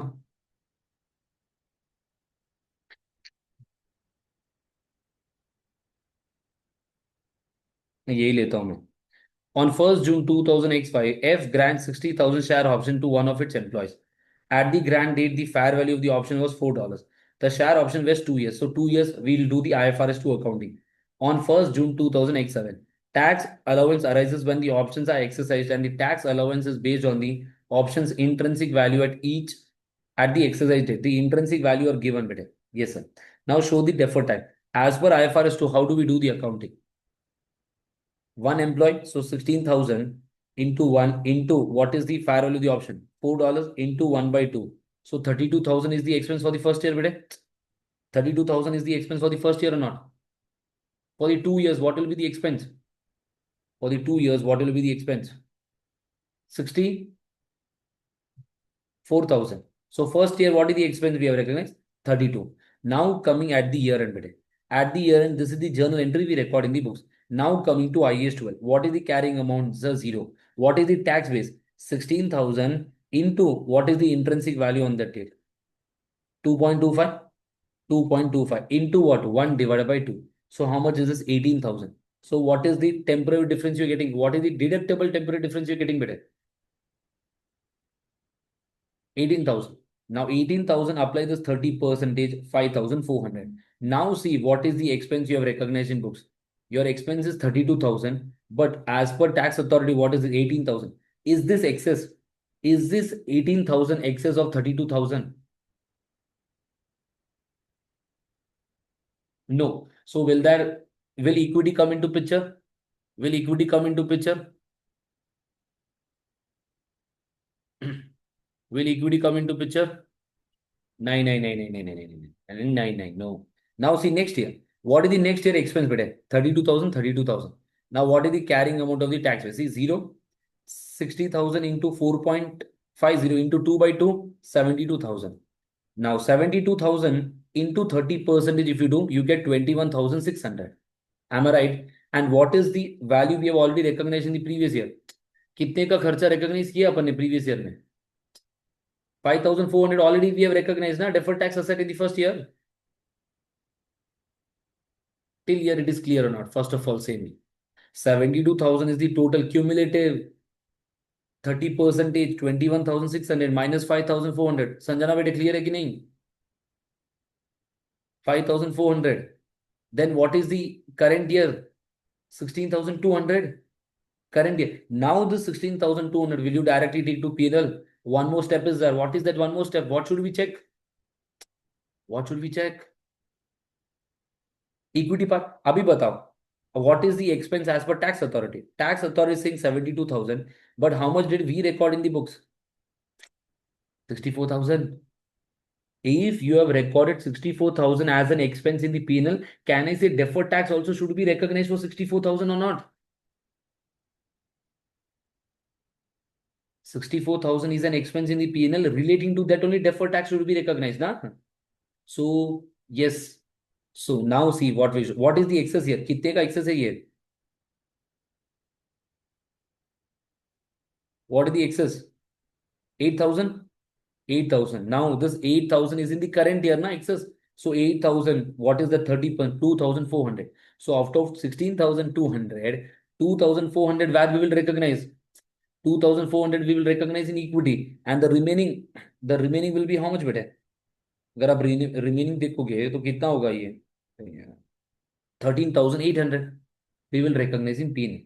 In total, what is this? 19,200 in P&L. Out of this 19,000, what is we have recognized in P&L for the previous year? 5,400. So that difference will go to P&L. Yes, sir. There are multiple ways to do this. Either you take this 16,200, remove the excess, then the remaining will go to P&L. Or you take this entire value, or you can do this way also. See now, 16,000 into 20% कितना होता है ये बताओ मुझे.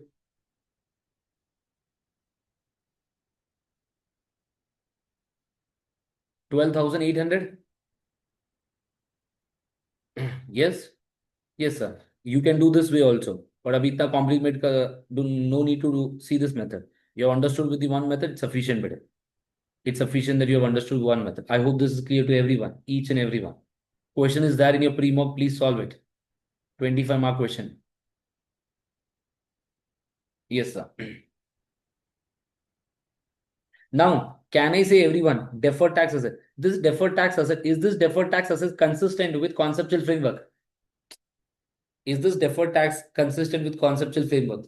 Remember day one, I mentioned conceptual framework. There are two types of question. The question number one is which is they ask whether it is consistent or not or discuss the accounting. So deferred tax asset, deferred tax liability are consistent with conceptual framework or not. Pre-mock questions are there 5 marks. So I've discussed that also. Please watch it. Yes, sir. So with this, your share-based payment and IAS 12 relation, the link is done. Yes, sir. Now coming to the case 8 better, leases. In leases, what will happen, everyone? In leases, what will happen? Now in leases, what did we learn, everyone? Can I say every year we pay this amount or not? 10,000, 10,000, 10,000. Now, this 10,000, 10,000, 10,000, 10,000, 10,000, ये 50,000 in total expense. अगर मैं rent दे रहा हूं आपको तो 50,000 expense. Yes, sir. Now, if I do the lease accounting, this 39,000, this 37,900 I depreciate. That is my expense. And this 12,100 I record in P&L as an expense. Ultimately, what is my expense, beta? Ultimately, what is my expense?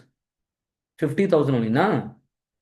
Now, either the tax authority will give you you can claim the expense based on the payment, or you can claim the expense based on the depreciation and interest. Which one will tax authority allow? Which one will the tax authority allow frequently? Tax authority will always allow the expenditure to be claimed on the payment done, on the based of the payment done. Clear? दोनों पर नहीं मिलेगा. If the tax authority is giving the deduction for this 10,000 and for this also, can I say it will be double count or not? It will be a double count or not, everyone? Regular class अपन ने Excel पर करके समझा था पूरा for the 5 years how the difference, what everything will happen. Yes, yes, sir. Now see here, tax authority either payment done or right of use and lease liability, but most of the time it is based on the payment done. Yes, sir. Yes, sir.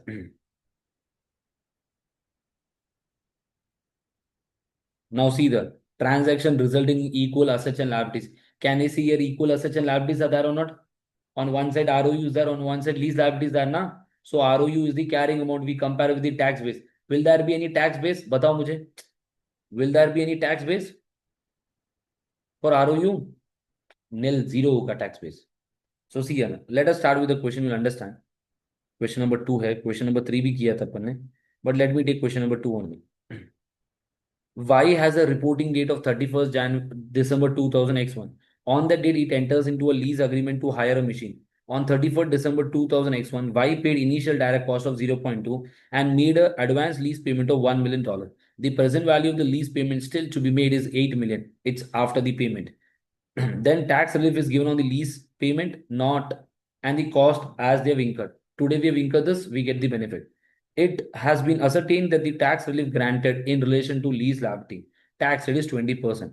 Now see, as per IFRS 16, we recognize what right of use as a lease liability. The carrying amount of lease liability is 8 million and carrying amount of asset is 9.2. Do you agree with me? That initial cost we added and the advance lease payment also be added. Yes, sir. Then the tax relief is given on lease payment rather than ROU. So therefore, the tax base of lease liability will be what, everyone? Carrying amount minus tax base, that is 8 minus 8 million. This is the future deduction which we will get. This is the future deduction which we will get. Yes, sir. So it will become 0. But carrying amount is 8 million. Tax base 0 hoga na? But the amount is there. So what it will create? So it creates a deductible temporary difference of 8 million. Therefore, DTA is how much? 1.6. Then same do for ROU. The tax base of ROU is nil as there are no deduction. कुछ deduction ही नहीं है future में, कुछ भी नहीं मिलेगा. So the carrying amount is 9. Therefore, a DTL will be created of 1.8. 1.8. Yes, sir. That is 9 million into this 20. Now, what should we do for initial cost? Initial cost is 0.2. The tax base is nil. Therefore, the taxable temporary difference. So it creates a DTL. Either you can do together here or either you separate it and record. This also creates a DTL video.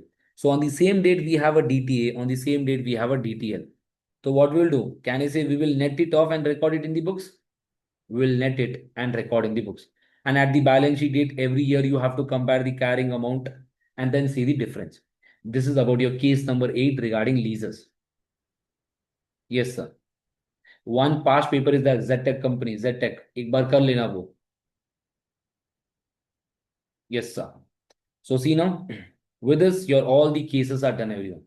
Clear to everyone. Especially as mentioned, please practice IFRS 12 very well, bete. Very important for March exam.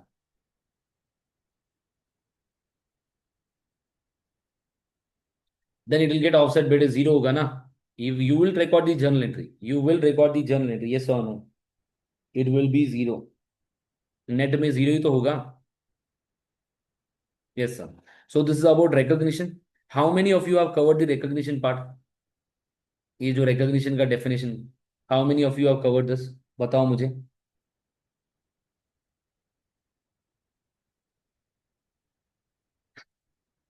अरे sir किधर sir cover करे, time ही नहीं है sir.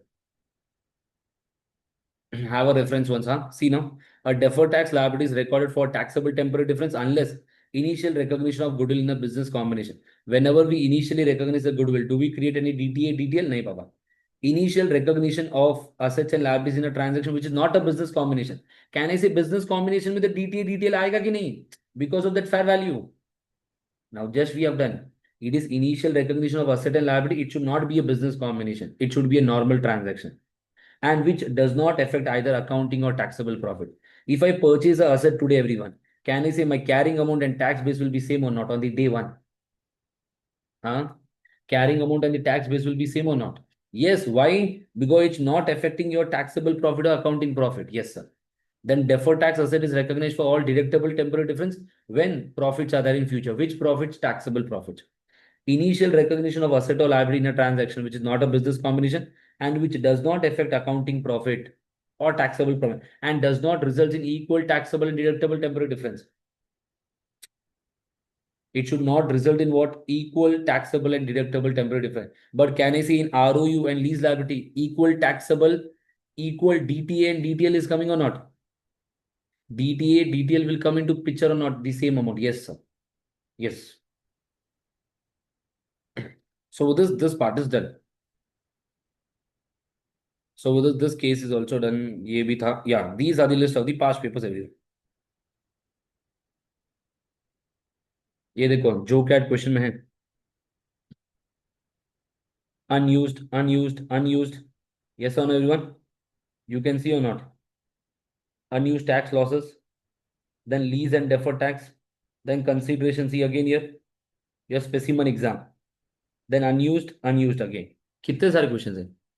Then this one, please do this question once. Rubel company. It's about your provision part. Yes, sir.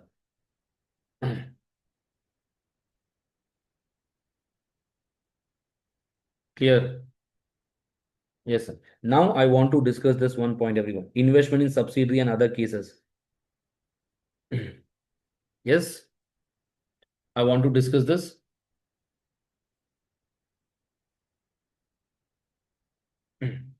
Now see, everyone. Very simple. Very, very simple.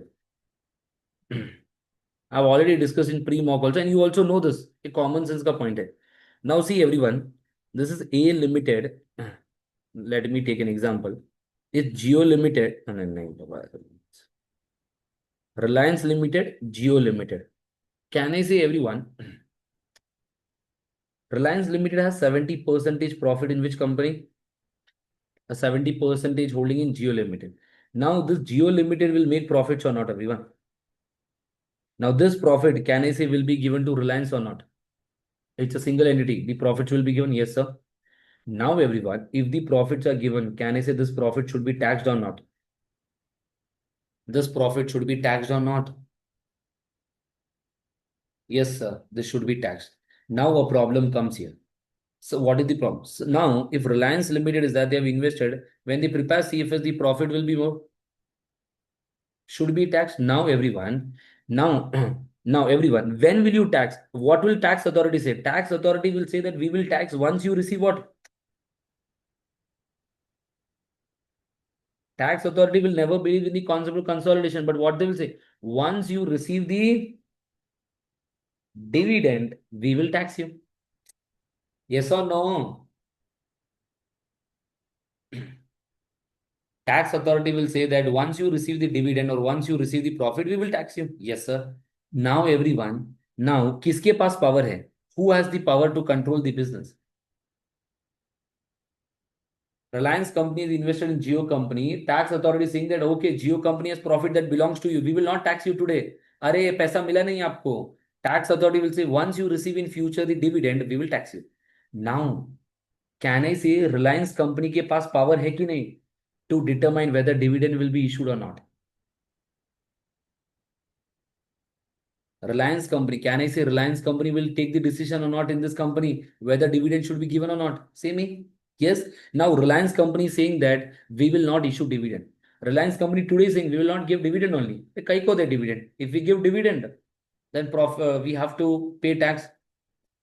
So Reliance company will say will not give dividend only. Now if Reliance company is saying today only that we will not give dividend, in that case, will you create a DTL?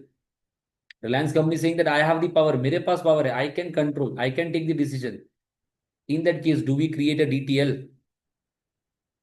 No. This only I wanted to explain.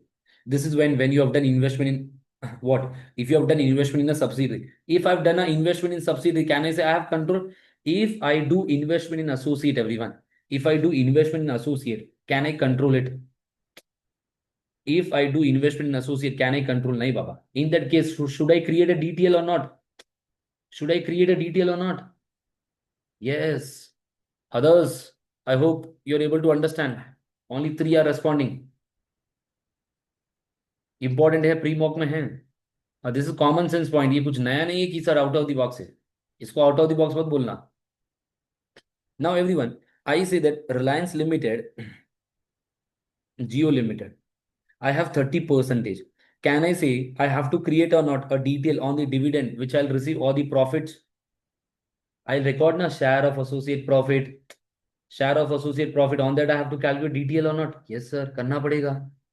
Now, everyone, what I will do, this Reliance company and Geo Limited has entered into an agreement. This agreement is saying that we will not give dividends. Reliance Limited has 30%, but Reliance Limited has done an agreement with Geo that Geo will not issue dividend. In that case, will you create DTL? No. If a special clause is there, of if a special agreement is there, then no need to create it. This was the special point.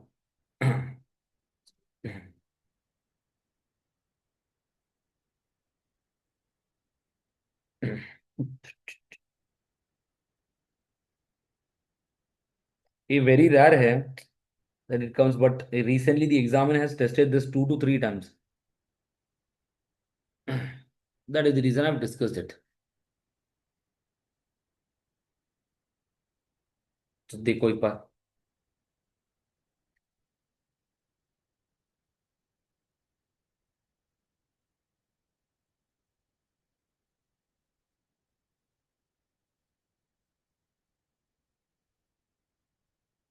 Manish sir clear. हाँ. कीर्तना, आशा, नरेश, राकेश, सिंचना, वंशिका. अरे pre mock में है ये. I have explain again in pre mock and you should know this. So see now, temporary differences associated with investment in subsidiary, associate, and joint venture. Temporary differences arises when carrying amount of the investment in subsidiary, associates, or joint venture become different from the tax base. Why it will become different? Because of the profit which we get. Simple. An entity should recognize a deferred tax liability for all temporary difference associated with investment in subsidiary, branches, associates, etc. when the conditions are satisfied. That the parent investors or venture is able to control the timing of the reversal. If we can control this, do we recognize detail? नहीं बेटे. In all the cases, we will recognize a detail except to the extent that both the conditions satisfy. If both the conditions satisfy, we will not recognize. When we can control the decision. And it is probable that the temporary difference will not reverse in foreseeable future. We know that we will not give this and it will not reverse. See now? Investment in subsidies venture, recognize deferred tax liability, except parent controls the dividend policy of the subsidy. It is able to control the timing of the reversal of the temporary difference associated with the investment. Therefore, when parent has determined that those profit will not be distributed in foreseeable future, no need to record. Investment associate, parent company does not control dividend policy, so recognize deferred taxes, except when agreement is done. If agreement is done, then do not recognize. Then investment in joint venture, recognize that this one, except venturer can control the decision of the profit sharing. Yes, sir. So with this is also done. So with this, your IAS 12 taxation is done. IAS 12 taxation is done. Very, very important. Do these two questions so that it will be easy for you, everyone. तो बार minimum करके जाना है, exam के पहले ये question देख के जाना है। कौन से क्वेश्चन देखो इधर, हाईलाइट कर लो, लिख लो, नोट कर लो। One is this one, March June 2024, ये कर लेना। Yes sir. एंड देन जेटेक कंपनी, किधर है ये जेटेक, जेटेक company and your pre-mock unused, everyone will be able to do. Business combination also everyone will be able to do. Yes sir. These are the 2 to 3 questions. If you want the latest past paper, September December 2025, in that also we have deferred tax relating to revenue, contract asset, contract liability. Please do that also once. 4 questions must do. Yes sir. So with this, your IAS 12 is done. Any doubts to anyone in IAS 12?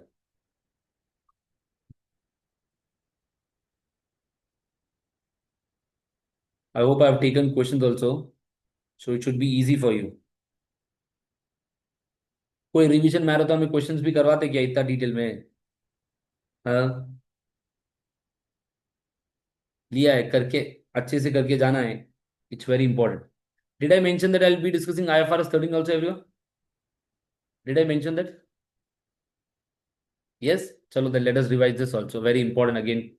IFRS 13 fair value. As I mentioned, there are 5 types of question that usually comes from this. The one which is very important for the exam point of view. Yes, sir. Now, this standard will not teach you where to apply fair value. It will only teach you how to calculate fair value. Yes, sir. Now, these are the past papers which you have to do. Now, what is fair value? Fair value will not apply to inventory, impairment, where we calculate value news, for share-based payment, value of the option, and for leases also, it will not apply. Yes, sir. Then see now, definition. What is fair value? Fair value is an exit price. Fair value is the price that we will receive to sell an asset or paid to transfer a liability. In an orderly transaction between market participant, it will always focus from the market point of view, not from the entity's point of view. Yes, sir. Now, should we consider asset restriction or should we consider entities restriction? We should consider asset restriction when we calculate the fair value. Entities restriction, we should ignore better. We should ignore it. Yes, sir. Now, the first question is regarding what? Entities restriction. Now,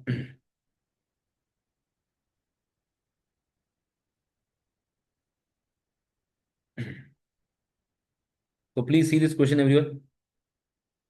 Just read once so you'll have an idea what is entities restriction, market restriction. Question इससे ही आता है बेटे. Frequently the question is tested from this only. If you analyze each and every past paper, entities restriction and market point of view, whether it is Sitka company, Marhan company, Jayaj company, और कौन से questions है? Luke Lloyd, multiple questions.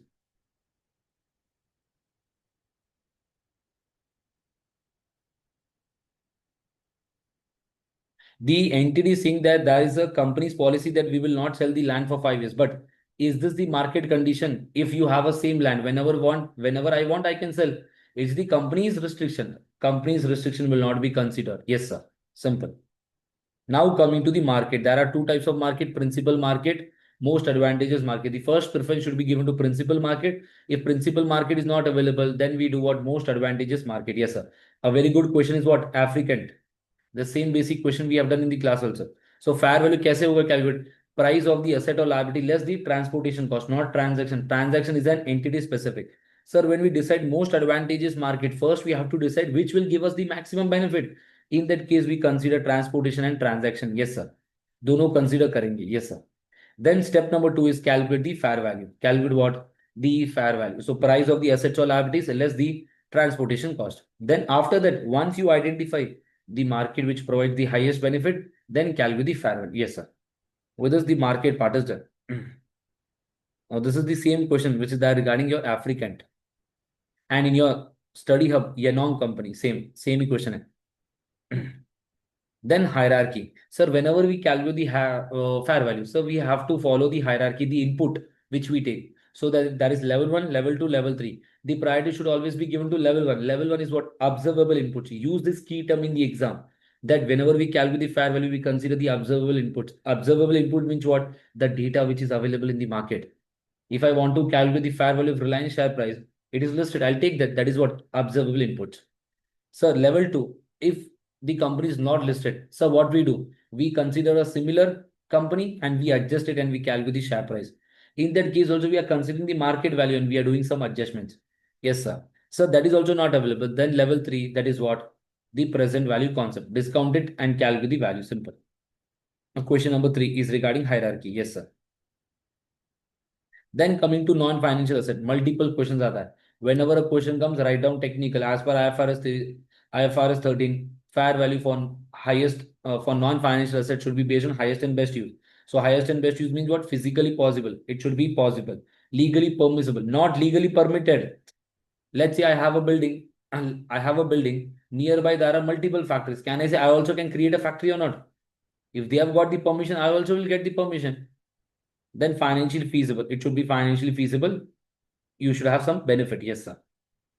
Then now what is an important point, everyone? Whenever you consider the fair value, can I say you should reduce the transformation cost or not? You should reduce the transformation cost. Remember, Mahan company we had done, Luploid. In both, there were transformation costs. You have to consider it. Yes, sir. Then you get the fair value of that. So this is about non-financial asset. And then fair value of the liability. How do you calculate the fair value of the liability, everyone? If it is listed on the stock market, consider that. Or this financial liability will be a financial asset for someone. If that is listed, consider that. So that is also not that. Then consider the discounting. The future cash flows will be that discount using what? The interest rate. Which interest rate? Risk-free rate plus company's non-performance risk. It will be given in the question. Yes, sir. So with this is also done your fair value. Your IFRS 13 discussion is also done. Hanji, sir. IFRS 13, IAS 40, important. So please do revise, especially the transfer cases. So with us today, we have discussed these topics, and tomorrow what we'll be doing? Tomorrow we'll be doing your consolidation, the entire consolidation. If you want to attend the consolidation basic, you can attend today's evening session where in FR I'll be discussing the basics, the revision of your basic. Yes, sir. So now say me everyone, any doubts to anyone? So we have completed, we are done with the revision. I have discussed in detail with it, especially for financial instrument. We have taken more than 1.5 hours.